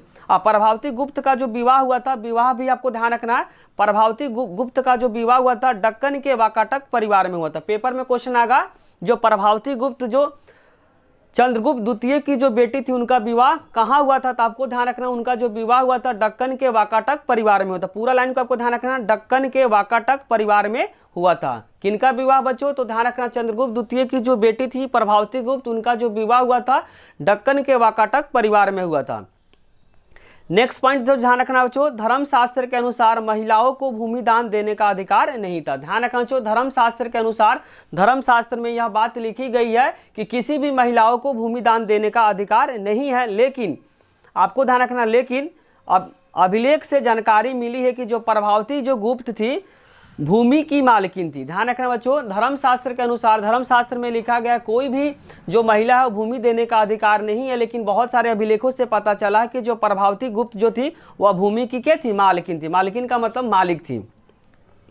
और प्रभावती गुप्त ने भूमि दान भी दिया। जो प्रभावती गुप्त जो महिला थी वह क्या थी बच्चों, भूमि की मालकिन थी, और उन्होंने अभिलेखों में लिखवाया है कि वह क्या की थी, भूमि दान भी दी थी। तो वही बोलना चाह रहा, प्रभावती जो गुप्त थी वह भूमि की मालकिन थी और प्रभावती गुप्त ने भूमि दान भी किया था।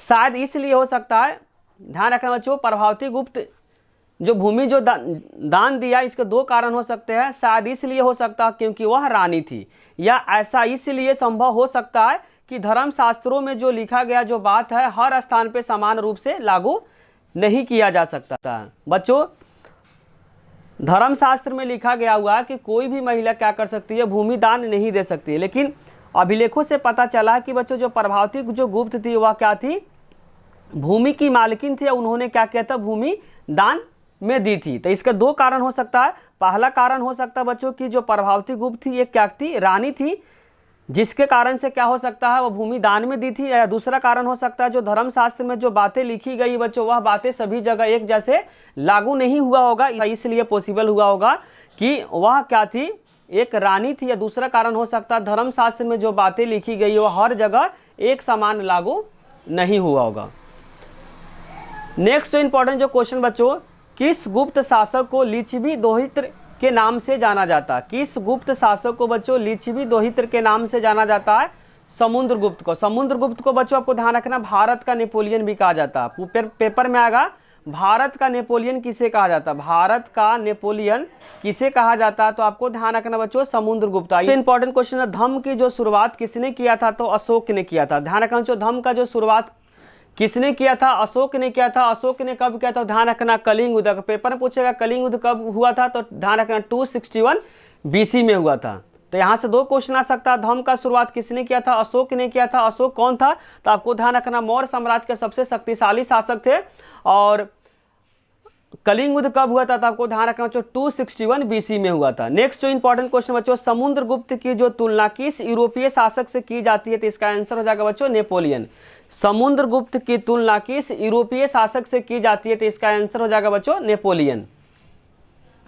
नेक्स्ट जो इंपॉर्टेंट क्वेश्चन बच्चों, इतिहासकारों में भूमि दान के प्रभाव को लेकर विवाद को क्या करना है, बताना। इतिहासकार में बच्चों भूमि दान को प्रभाव को लेकर क्या विवाद है, इस क्वेश्चन में क्या करना है, बताना। तो बच्चों कुछ इतिहासकार मानते हैं कि शासक भूमि दान के द्वारा कृषि को क्या करने की कोशिश किया, प्रोत्साहित करने की कोशिश किया। कुछ इतिहासकार बच्चों बोलना चाह रहे कि जो राजा थे वह किसान को भूमि दान में इसलिए दिया जाता था कि कृषि क्या हो, उसे प्रोत्साहित हो। कुछ इतिहासकार बोलते हैं बच्चों भूमि दान एक संकेत है। कुछ इतिहासकार कहते हैं कि जो भूमि दान बच्चों एक तरह का क्या है, संकेत है। रीजन बताना चाह रहा बच्चों कि राजनीतिक प्रभुत्व को दुर्बल का मतलब जो कमजोर होता है, दुर्बल का मतलब क्या होता है बच्चों, कमजोर होने के कारण राजा समर्थक को जुटाने के लिए क्या करता, भूमि दान को देते थे। तो दो पॉइंट आपको ध्यान रखना था। पहला कारण बच्चों कुछ इतिहासकार बोलते हैं कि जो राजा थे भूमि दान इसलिए देते थे ताकि क्या हो, कृषि लोग, किसान लोग क्या हो, प्रोत्साहित हो। लेकिन दूसरा जो इतिहासकार बोलते हैं, कुछ इतिहासकार ये भी बोलते हैं बच्चों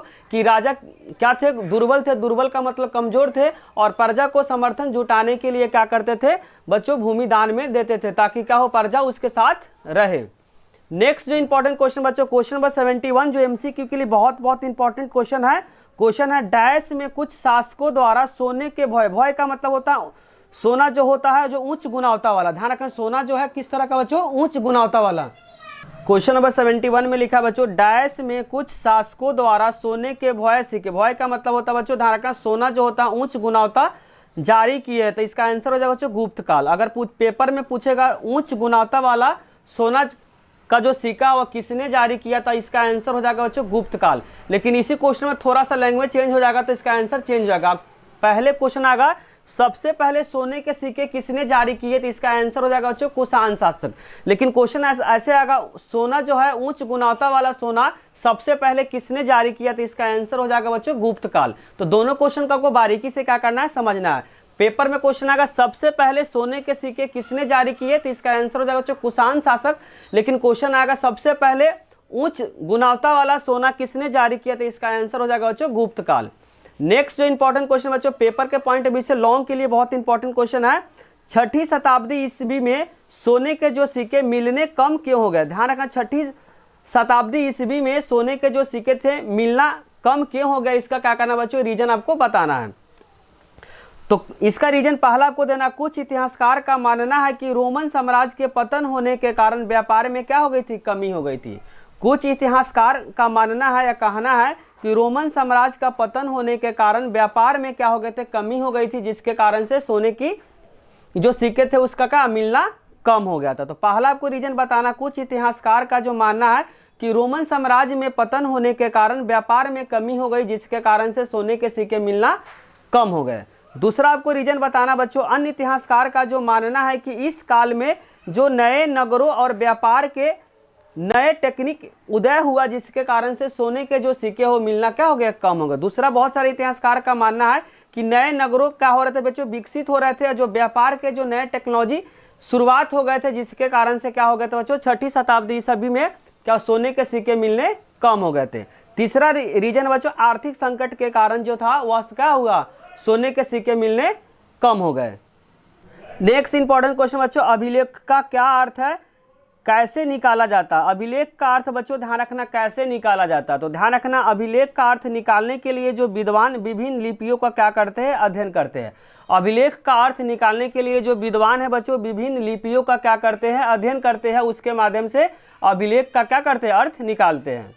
नेक्स्ट पॉइंट है बच्चों, प्राचीन लिपियों का आधुनिक लिपियों से मिलान करते हैं। जो पुराना जो लिपि है बच्चों, जो आधुनिक लिपियों से क्या करते हैं, मिलान करते हैं। मिलान का मतलब बच्चों मैचिंग करते हैं। जो प्राचीन लिपि है और जो आधुनिक लिपि में क्या करते हैं बच्चों, मिलान करते हैं।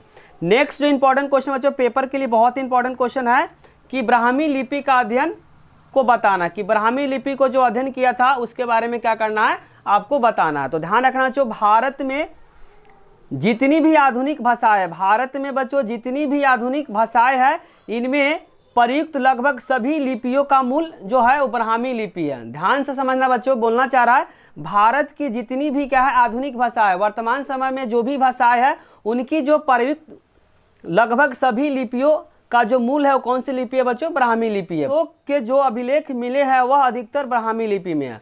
अशोक का भी जो भी अभिलेख मिला बच्चों वह कौन सी लिपि में था, तो ध्यान रखना ब्राह्मी लिपि में। वहीं बोलना चाह रहा, अशोक के जो भी अभिलेख मिले हैं कौन सी लिपि में, तो आपको ध्यान रखना बच्चों ब्राह्मी लिपि में था। नेक्स्ट जो पॉइंट है बच्चों, 18वीं सदी में यूरोप के विद्वानों ने भारतीय पंडितों के सहायता को लेकर आज के समय की जो बंगाली और जो देवनागरी की लिपि में, आपको ध्यान रखना 18वीं सदी में यूरोप के जो विद्वान ने भारतीय पंडितों के सहायता को लेकर आज के जो समय जो बंगाली, अंडरलाइन कर बच्चों, आज का जो समय का जो बंगाली तथा देवनागरिक लिपि में कई पांडुलिपियों, ध्यान रखना बच्चों बंगाली और देवनागरिक लिपियों में कई पांडुलिपियों का क्या किया, अध्ययन शुरू किया। उसके बाद इनके अक्षर का प्राचीन अक्षरों की तुलना, ध्यान रखना इन अक्षरों का प्राचीन अक्षरों से तुलना अभिलेखों के अध्ययन करने वाले कुछ विद्वानों ने कई बार अनुमान लगाया कि यह संस्कृत में लिखे लेकिन यह प्राकृत में लिखे गए। तो ध्यान रखना बच्चों, बहुत सारे जो विद्वान हैं अभिलेख पढ़ने के बाद, अभिलेखों का अध्ययन करने के बाद कुछ विद्वान ने कहा कि यह अनुमान लगाया कि यह संस्कृत में लिखे गए, लेकिन वो एक्चुअल में क्या था बच्चों, प्राकृत भाषा में लिखे गए थे। फिर कई दशकों की मेहनत के बाद जेम्स प्रिंसेप, इनका नाम आपको ध्यान रखना, कई दशकों के मेहनत के बाद जो जेम्स प्रिंसेप ने अशोक के काल के ब्राह्मी लिपि में लिखे गए अभिलेखों का अर्थ निकाल दिया। कब निकाला गया तो बच्चों ध्यान रखना 1838 ईस्वी में क्या कर दिया, जो अशोक के जो अभिलेख थे जो ब्राह्मी में लिखी गई थी उनका अर्थ निकाल दिया। पूछेगा किसने निकाला, तो इनका आंसर हो जाएगा James Prinsep.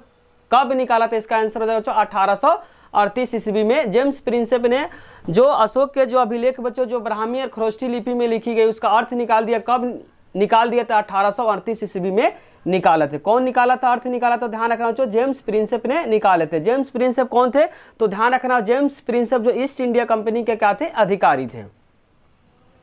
Next important question बच्चों, मौर्य साम्राज्य कितने वर्षों तक चला था। ध्यान रखना मौर्य साम्राज्य कितने वर्षों तक चला था, तो इसका आंसर हो जाएगा बच्चों 100 वर्षों तक मौर्य साम्राज्य चला था। नेक्स्ट इंपॉर्टेंट क्वेश्चन बच्चों, देवता और उनका उपनाम। ध्यान रखा, उपनाम को अब अन्य नाम भी बोल सकते हैं। कोई देवता बच्चों उसका उपनाम या अन्य नाम बताना है। जैसे कुबेर जो देवता है उनका अन्य नाम आपको ध्यान रखना धन देव बोला जाता है। कुबेर जो देवता है उनको क्या बोला जाता है, तो आपको ध्यान रखना बच्चों धन देव बोला जाता है। वरुण जो है उनको समुद्र देव बोला जाता है। जो वरुण है बच्चों उनको क्या बोला जाता है, तो आपको ध्यान रखना समुद्र देव इन्हें बोला जाता है। नेक्स्ट बच्चों जो इंद्र है उन इंद्र को क्या बोला जाता है, वर्षा की देवता बोला जाता है। जो इंद्र है बच्चों उन्हें क्या कहा जाता है, तो आपको ध्यान रखना है वर्षा के देवता कहा जाता है। जो यम है ध्यान रखना, जो यम देवता है उन्हें बोला जाता है मृत्यु देव। ध्यान रखना यम जो है उन्हें क्या कहा जाता है, मृत्यु देव। अभिलेख की सीमा को लिखे, जो अभिलेख है बच्चों उसका जो सीमा है उसके बारे में क्या करना, लिमिटेशन के बारे में क्या करना इस क्वेश्चन में बताना है। तो पहला पॉइंट है बच्चों अभिलेख में अक्षरों को हल्के रंग, ध्यान रखना बच्चों अभिलेख में जो अक्षर होता है उसको हल्के रंग से लिखा गया जिसके कारण से पढ़ना क्या हो जाता है बच्चों, मुश्किल हो जाता है। पहला पॉइंट को बच्चों ध्यान से समझना है, जिसमें लिखा हुआ है अभिलेख में अक्षरों को ध्यान रखना बच्चों हल्के रंग से लिखा गया है जिससे पढ़ने में क्या हो जाता है बच्चों, मुश्किल हो जाता है। जो अभिलेख होता है बच्चों अभिलेख को हल्के रंग से लिखा गया है जिसके कारण से पढ़ना क्या हो जाता है बच्चों, मुश्किल हो जाता है। पहला लिमिटेशन है। दूसरा आपको ध्यान रखना, लिमिटेशन का मतलब बच्चों सीमा होता है, ध्यान रखना। दूसरा आपको पॉइंट ध्यान रखना है अभिलेख नष्ट भी हो सकती है क्योंकि यह बहुत ज़्यादा कमजोर होता है। ध्यान रखना बच्चों दूसरा पॉइंट में अभिलेख क्या हो सकता है, नष्ट हो सकता है, मतलब खत्म हो सकता है क्योंकि यह बहुत ज़्यादा क्या होता है, कमजोर होता है। तीसरा आपको पॉइंट ध्यान रखना बच्चों अभिलेख में लिखे शब्द का वास्तविक अर्थ निकालना आसान नहीं होता। जो अभिलेख होता है बच्चों अभिलेख में जो भी शब्द होता है उसका वास्तविक अर्थ निकालना क्या होता है, आसान नहीं होता है। नेक्स्ट पॉइंट है बच्चों अभिलेख से अक्षरों को लुप्त होने की संभावना होती है। जो अभिलेख से बच्चों जो अक्षर लुप्त हो जाते हैं, जो खत्म हो जाते हैं, संभावना जो होती है जिसके कारण से अर्थ निकालना क्या हो जाता है, असंभव हो जाता है। अभिलेख से बच्चों अगर अक्षर क्या हो जाता है, लुप्त होने की जो संभावना होती है जिसके कारण उसका अर्थ निकालना क्या हो जाता है, असंभव हो जाता है। नेक्स्ट पॉइंट आपको ध्यान रखना, उसमें क्या होता है प्रजा की जो जीवन के बारे में तथा अनेक उनके दुख और सुख के बारे में उल्लेख अभिलेख में नहीं मिलता। बोलना चाह रहा बच्चों जो प्रजा का जो जीवन जो होता है उसके बारे में जो उनका दुख और सुख के बारे में अभिलेख में उल्लेख नहीं मिलता है। नेक्स्ट जो पॉइंट बोला हुआ बच्चों इसमें बोला हुआ प्रजा के जो जीवन के बारे में उनके दुख सुख के बारे में उल्लेख अभिलेख से नहीं मिलता है। और ध्यान रखना नेक्स्ट पॉइंट खेती की जो दैनिक प्रक्रिया का उल्लेख भी अभिलेख से नहीं मिलता। खेती की जो दैनिक जो प्रक्रिया का जो उल्लेख जो होता है बच्चों वह भी क्या होता है, अभिलेख से नहीं मिलता। अभिलेख हमेशा उन्हीं की बात बोलता है जो उन्हें बनवाए थे, अर्थात राजा या प्रभावशाली लोग। बोलना चाह रहा बच्चों जो अभिलेख उसी के बारे में बताता है जो अभिलेख को बनवाया है या जो भी शक्तिशाली व्यक्ति है उसी के बारे में क्या करता है, अभिलेख बताता है। जो भी बच्चों जैसे जो प्रजा होता है प्रजा के जो दुख सुख के बारे में अभिलेख में कोई भी बातें नहीं लिखी रहती है, अभिलेख में वही बातें लिखी रहती है जो कोई भी राजा जो बनवाता है जो लिखवाता है उसी राजा के बारे में अभिलेख में लिखा हुआ रहता है। किसी भी प्रजा के बारे में दुख सुख के बारे में अभिलेख में कभी भी पता नहीं चलता है। यही सारे बच्चों पॉइंट था जो लिमिटेशन में इतने सारे जो पॉइंट बताया बच्चों सारे पॉइंट को क्या करना आपको बारीकी से लिखकर याद करना है क्योंकि ये क्वेश्चन पेपर के लिए बहुत बहुत इंपॉर्टेंट है। नेक्स्ट जो इंपॉर्टेंट कलिंग का जो युद्ध हुआ था वही बोलना चाह रहा जो कलिंग युद्ध का वर्णन किस अभिलेख में किया गया, तो ध्यान रखना बच्चों 13वां जो शिलालेख है बच्चों उसी में कलिंग युद्ध के बारे में बताया गया। कलिंग युद्ध आपको कमेंट बॉक्स में बताना बच्चों कलिंग युद्ध कब हुआ था और किसके बीच हुआ था। नेक्स्ट इंपॉर्टेंट क्वेश्चन बच्चों मगध महाजनपद में वंश के कालक्रम में लिखना है। तो पहला ध्यान रखना बच्चों मगध में जो वंश आता है वो हर्यक वंश आता है। ध्यान रखना बच्चों हर्यक वंश के बाद आता है बच्चों शिशुनाग वंश के बाद आता है नंद वंश और नंद वंश के बाद आता है बच्चों मौर्य वंश। जो इस चैप्टर में बच्चों जो पढ़ना है मौर्य वंश के बारे में पढ़ना। तो मौर्य वंश से पहले का वंश आपको ध्यान रखना है नंद वंश से पहले का जो वंश है उसको बोलेंगे बच्चों शिशुनाग, शिशुनाग वंश के से पहले का होता है हर्यक वंश। तो आपको क्या करना है सीरियल वाइज में आपको याद करना है। हर्यक वंश के बाद कौन सा वंश आता है शिशुनाग, शिशुनाग का नंद वंश और नंद वंश के बाद आता है मौर्य वंश। तो आपको कमेंट बॉक्स में बताना बच्चों मौर्य वंश के जो प्रारंभिक जो शासक है और लास्ट शासक के बारे में आपको क्या करना कमेंट बॉक्स में बताना है कि मौर्य वंश के जो स्थापना किसने किया है, मौर्य वंश के जो अंतिम शासक है उनका नाम आपको कमेंट बॉक्स में बताना है। नेक्स्ट इंपॉर्टेंट क्वेश्चन बच्चों महाजनपद के बारे में बताना कि जो महाजनपद बच्चों जो 16 महाजनपद है उसके बारे में क्या करना है बताना। तो ध्यान रखना बच्चों 16 महाजनपदों के काल में से सबसे जो शक्तिशाली कौन था, ध्यान रखना बच्चों मगध था। एमसीक्यू के फॉर्म में आएगा 16 महाजनपद में जो सबसे शक्तिशाली महाजनपद के नाम बताओ, तो इसका आंसर हो जाएगा बच्चों मगध। जो अभी गंगा, ध्यान रखना जो अभी गंगा और सोन नदी के निकट बसा हुआ। ध्यान रखना बच्चों, जो मगध है वह किस नदी के पास बसा हुआ, तो ध्यान रखना गंगा और सोन नदी के निकट क्या हुआ, बसा हुआ है। मगध ने अपने राजधानी को बढ़ाने के लिए, ध्यान रखना, मगध ने अपने राजधानी को बढ़ाने के लिए कई जगह की रानियों के साथ क्या किया, विवाह किया। ध्यान रखना बच्चों, मगध के जो राजा थे अपने राजधानी को बढ़ाने के लिए अलग अलग जगहों की रानी से क्या की, शादी की। वहीं इसमें लिखा हुआ है अपने राजधानी को बढ़ाने के लिए कई जगह की रानियों के साथ क्या किया, विवाह किया, जिसमें से ध्यान रखना बच्चों लिच्छवी की रानी, लिच्छवी की जो राजकुमारी कौशला, ध्यान रखना बच्चों, जो लिच्छवी के जो राजकुमारी था उनका नाम था कौशला, से विवाह किया, इसीलिए मगध सबसे क्या हो गया, शक्तिशाली बन गया। तो शासक थे अपने राजधानी को बढ़ाने के लिए, अपने साम्राज्य को बढ़ाने के लिए अलग अलग जगहों के रानियों से क्या किया, शादी किया और दहेज के रूप में क्या वहाँ का जमीन ले लिया, जिसके कारण से धीरे धीरे क्या होगा, मगध बच्चों, मगध का साम्राज्य क्या होगा, बढ़ने लगा। एग्जाम्पल में आपको ध्यान रखना, लिच्छवी के जो राजकुमारी था जिनका नाम था कौशला का विवाह हुआ था। तो आपको एग्जाम्पल में ध्यान रखना, लिच्छवी के जो राजकुमारी था कौशला से विवाह किया था मगध के जो राजा थे। तो आपको 2 पॉइंट इसमें ध्यान रखना, मगध के सबसे अगर 16 महाजनपद में सबसे अगर शक्तिशाली महाजनपद जो पूछेगा तो इसका आंसर हो जाएगा मगध, जो वर्तमान समय में बिहार में है। और नदी पूछेगा तो आपको ध्यान रखना गंगा और सोन नदी के निकट बसा हुआ है। और मगध के जो राजा थे वो अपने राजधानी को बढ़ाने के लिए अलग अलग जगहों के रानियों से क्या किया, विवाह किया, अपने साम्राज्य को बढ़ाया। नेक्स्ट इंपॉर्टेंट क्वेश्चन बच्चों, क्वेश्चन नंबर 80, सातवाहन कौन थे। बहुत इंपॉर्टेंट है क्वेश्चन बच्चों, दक्षिण भारत में आया था सातवाहन। क्वेश्चन बच्चों, सातवाहन कौन थे, तो ध्यान रखना बच्चों, सातवाहन दक्षिण भारत का एक प्रमुख राजवंश थे। ध्यान रखना बच्चों, जो सातवाहन थे दक्षिण भारत का एक प्रमुख क्या थे, राजवंश था।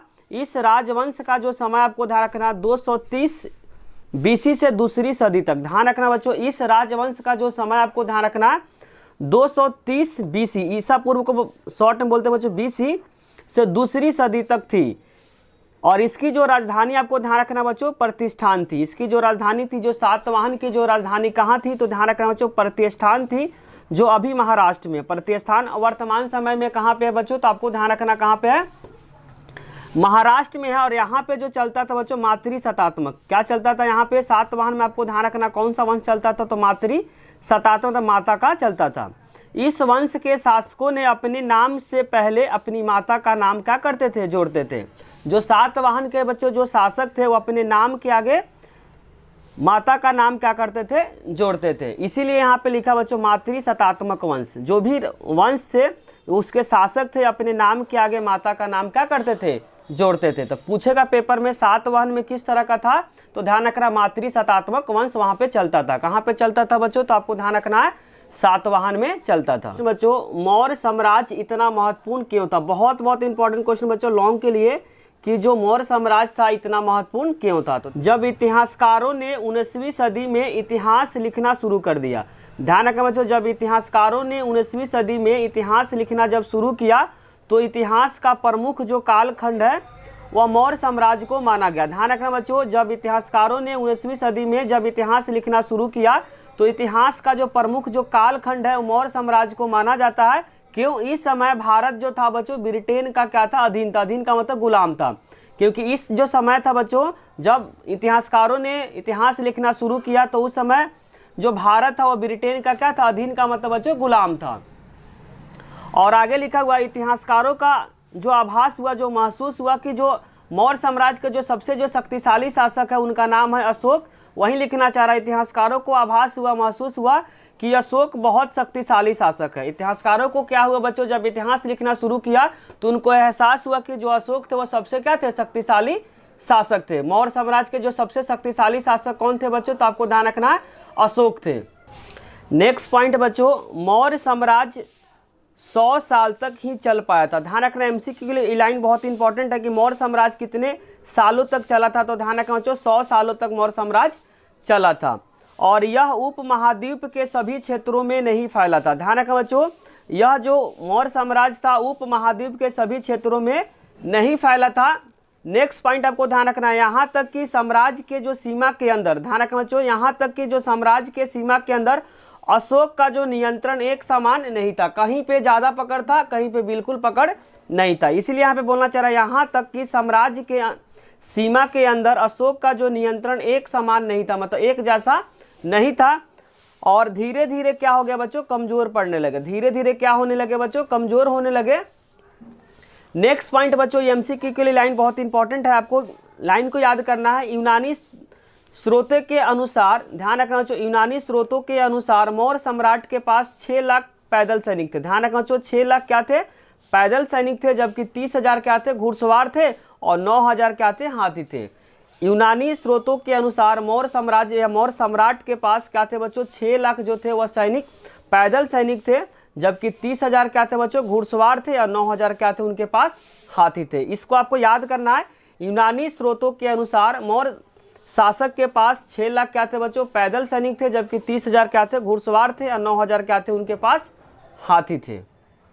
नेक्स्ट इंपॉर्टेंट क्वेश्चन बच्चों, दैविक राजा के बारे में बताना, कि दैविक राजा जो कौन थे उनके बारे में आपको क्या करना है, बताना। तो ध्यान रखना, राजाओं के द्वारा उच्च स्थिति को प्राप्त करने का एक क्या था, माध्यम था, जो देवताओं से जुड़ना था। बोलना चाह रहा है बच्चों, राजाओं के द्वारा उच्च स्थिति को प्राप्त करने का एक क्या था, माध्यम था, एक जरिया था। राजाओं के द्वारा उच्च स्थिति को प्राप्त करने का एक माध्यम क्या था, देवताओं से उसे जोड़ना था। कुषाण राजा जिन्होंने मध्य एशिया से लेकर पश्चिमी उत्तर भारत तक क्या किया, शासन किया। तो ध्यान रखना बच्चों, जो कुषाण जो शासक थे, कहाँ से लेकर कहाँ तक अपने साम्राज्य को फैलाए थे, तो उसका ध्यान रखना, कुषाण राजा जिन्होंने मध्य एशिया, ध्यान रखना, जिन्होंने मध्य एशिया से लेकर पश्चिम उत्तर प्रदेश तक क्या किया था, शासन किया था। नेक्स्ट पॉइंट आपको ध्यान रखना है, इन शासकों ने मंदिरों में अपनी विशाल मूर्तियां बनवाई। जो कुषाण जो राजा थे वह क्या किए, मंदिरों में अपनी विशाल मूर्तियां क्या की थी, बनाई। शायद वह स्वयं को क्या आप समझते थे, देवतुल, देवतुल। ध्यान रखना, जो स्वयं को क्या दिखाना चाहते थे, देवतुल दिखाना चाहते थे। देवतुल का अर्थ आपको कमेंट बॉक्स में बताना है कि देवतुल का अर्थ क्या होता है। नेक्स्ट पॉइंट है बच्चों, कुषाण राजा ने अपने नाम के आगे देवपुत्र की उपाधि भी लगाई थी। ध्यान रखना बच्चों, जो कुषाण जो राजा थे वह अपने नाम के आगे क्या लगाते थे, देवपुत्र की उपाधि लगाते थे। कुषाण राजा के काल में सिक्कों के एक तरफ क्या था बच्चों, राजा का फोटो लगा था, दूसरी तरफ आपको ध्यान रखना देवता का चित्र होता था। जो राजा के काल में जो सिक्के होते थे उसमें एक तरफ क्या होता था बच्चों, राजा का फोटो लगा रहता था, दूसरी तरफ बच्चों देवता का चित्र उसमें होता था। आगे लिखा, उत्तर प्रदेश में मथुरा के पास कुषाण राजा की विशाल मूर्तियां मिली हुई है। ध्यान रखना चाहिए, एमसीक्यू के फॉर्म में आ सकता है, उत्तर प्रदेश के कौन से जगह में कुषाण राजा का विशाल मूर्तियां मिली है, तो आपको आंसर आ जाएगा बच्चों, मथुरा में मिली है। कहाँ पे मिली है, मथुरा में, उत्तर प्रदेश का एक जगह बच्चों, मथुरा में कुषाण राजा के विशाल मूर्तियां वहां पे मिली है। नेक्स्ट पॉइंट बच्चों, अफगानिस्तान के एक देव स्थान पर भी ऐसी ही मूर्तियां मिली है। तो ध्यान रखना, अफगानिस्तान का बच्चों एक देवस्थान है, इसी तरीके से जो कुषाण राजा का वहां पर भी क्या वो विशाल मूर्तियां मिली हुई है। नेक्स्ट बहुत इंपॉर्टेंट क्वेश्चन बच्चों, गुप्त वंश के शासक के नाम को क्या करना, कालक्रम अनुसार क्या करना है, बताना है कि गुप्त काल में सबसे पहले जो शासक कौन है, उसके बाद कौन है, उसके बाद कौन है। आपको क्या करना है, कालक्रम के अनुसार क्या करना है, व्यवस्थित करना है। तो पहले जो आए थे बच्चों गुप्त काल के जो संस्थापक है उनका नाम है श्रीगुप्त। क्या नाम है बच्चों, श्रीगुप्त। श्रीगुप्त के बाद जो आए थे उनका नाम है घटोत्कच, और उनके बाद जो आए थे उनका नाम बच्चों चंद्रगुप्त प्रथम। उनके बाद जो आए थे उनका नाम है समुद्रगुप्त। जो गुप्त वंश के सबसे शक्तिशाली शासक, इन्हीं का नाम आता है बच्चों समुद्रगुप्त। इनको बोला जाता है भारत का नेपोलियन। उसके बाद आए समुद्रगुप्त के बाद आया बच्चों चंद्रगुप्त द्वितीय है। कौन है, चंद्रगुप्त द्वितीय। आपको ध्यान रखना, चंद्रगुप्त प्रथम और चंद्रगुप्त द्वितीय के बीच में कौन आते हैं, समुद्रगुप्त, जो गुप्त वंश के सबसे शक्तिशाली शासक थे। उसके बाद बच्चों कुमारगुप्त, कुमारगुप्त प्रथम, और उसके बाद बच्चों स्कंदगुप्त, और सबसे जो लास्ट जो शासक है बच्चों गुप्त वंश का, उनका नाम है विष्णुगुप्त। तो आपको स्टार्टिंग और लास्ट का नाम बिल्कुल बारीकी से याद रखना है, क्योंकि पेपर में आता है। गुप्त वंश के जो स्टार्टिंग जो शासक है, जो संस्थापक है, उनका नाम है श्रीगुप्त, और जो अंतिम शासक उनका नाम है विष्णुगुप्त। कैसे इसको याद करना बच्चों, आपको स्टार्टिंग और लास्ट का डायरेक्ट याद करना है कि गुप्त वंश का जो संस्थापक उनका नाम है श्रीगुप्त, गुप्त वंश का जो अंतिम शासक है उनका नाम है विष्णुगुप्त। उसके बाद चंद्रगुप्त प्रथम और चंद्रगुप्त द्वितीय के बीच में आपको ध्यान रखना सबसे शक्तिशाली जो शासक उनका नाम है समुद्रगुप्त। उसके बाद बच गए बच्चे कुमारगुप्त और स्कंदगुप्त और घटोत्कच। तो श्रीगुप्त के बाद क्या आए थे, घटोत्कच आए थे। उसके बाद बच्चों चंद्रगुप्त प्रथम और चंद्रगुप्त द्वितीय के बीच में समुद्रगुप्त आए थे, फिर कुमारगुप्त, फिर स्कंदगुप्त, फिर विष्णुगुप्त। फिर से रिपीट कर देते बच्चों किस तरीके से आपको इस शासक का नाम याद रखना है। पहले बच्चों गुप्त वंश के स्टार्टिंग जो संस्थापक, आपका नाम याद करना है, संस्थापक का जो नाम है श्रीगुप्त। क्या नाम बच्चों? श्रीगुप्त। उसके बाद आपको लास्ट राजा का नाम भी डायरेक्ट याद करना, उनका नाम है विष्णुगुप्त। लास्ट में क्या बच्चों? गुप्त है। तो आपको ध्यान रखना जो संस्थापक है गुप्त वंश का, जो संस्थापक है उनका नाम है श्रीगुप्त, और जो लास्ट जो शासक है उनका नाम है बच्चों विष्णुगुप्त। उसके बाद श्रीगुप्त के बाद आपको ध्यान रखना बच्चों, आप महाभारत अगर देखे होंगे तो उसमें आपको नाम याद होगा घटोत्कच। तो इसे आपको याद रखना बच्चों, घटोत्कच। और उसके बाद आपको प्रथम चंद्रगुप्त प्रथम, उसके बाद आपको याद करना चंद्रगुप्त द्वितीय। और उसके बीच में आपको ध्यान रखना बच्चों, चंद्रगुप्त प्रथम और चंद्रगुप्त द्वितीय के बीच में सबसे शक्तिशाली शासक बच्चों, उनका नाम है समुद्रगुप्त। क्या नाम है? समुद्रगुप्त। इन दोनों के बीच में क्या था बच्चों? समुद्रगुप्त। उसके बाद आपको ध्यान रखना बच्चों कुमारगुप्त। क्या याद रखना है? कुमारगुप्त के बाद आपको ध्यान रखना है स्कंदगुप्त। और स्कंदगुप्त के बाद सबसे लास्ट राजा का नाम आपको ध्यान रखना बच्चों विष्णुगुप्त। इसी तरीके से आपको क्या करना, गुप्त वंश के जो शासक हैं उनके कालक्रम अनुसार क्या करना आपको याद रखना है। नेक्स्ट इंपॉर्टेंट क्वेश्चन बच्चों, गुप्त काल में हस्ती सेना का प्रधान को क्या कहा जाता था? तो ध्यान रखना बच्चों, इसको बोला जाता था महापिलुपति। क्या बोला जाता था बच्चों? महापिलुपति। गुप्त काल में जो हस्ती सेना का जो प्रधान को क्या कहा जाता था? तो इसका ध्यान आंसर रखना बच्चों, महापिलुपति कहा जाता था। नेक्स्ट इंपॉर्टेंट क्वेश्चन बच्चों, चंद्रगुप्त की मृत्यु कहाँ हुई थी? तो ध्यान रखना बच्चों, श्रवणबेलगोला में हुआ था। श्रवणबेलगोला कमेंट बॉक्स में बताना कि वर्तमान समय में किस राज्य में स्थित है। चंद्रगुप्त का मृत्यु बच्चों आपको ध्यान रखना कहाँ हुआ था? तो इसका आंसर हो जाएगा श्रवणबेलगोला। आपको कमेंट बॉक्स में बताना बच्चों, श्रवणबेलगोला वर्तमान समय में किस राज्य में स्थित है। इसी के साथ बच्चों चैप्टर नंबर 2 के जितने सारे इंपॉर्टेंट जो क्वेश्चन थे सारे क्वेश्चन को वीडियो में डिस्कस कर दिए। अगर बच्चों वीडियो अच्छी लगी तो लाइक कमेंट और सब्सक्राइब करना चैनल को ना भूलें। आप लोग कमेंट ही बच्चों हम लोग को मोटिवेट करता है वीडियो बनाने के लिए, साथ साथ दोस्तों के साथ शेयर करना भी ना भूलें। Thank you.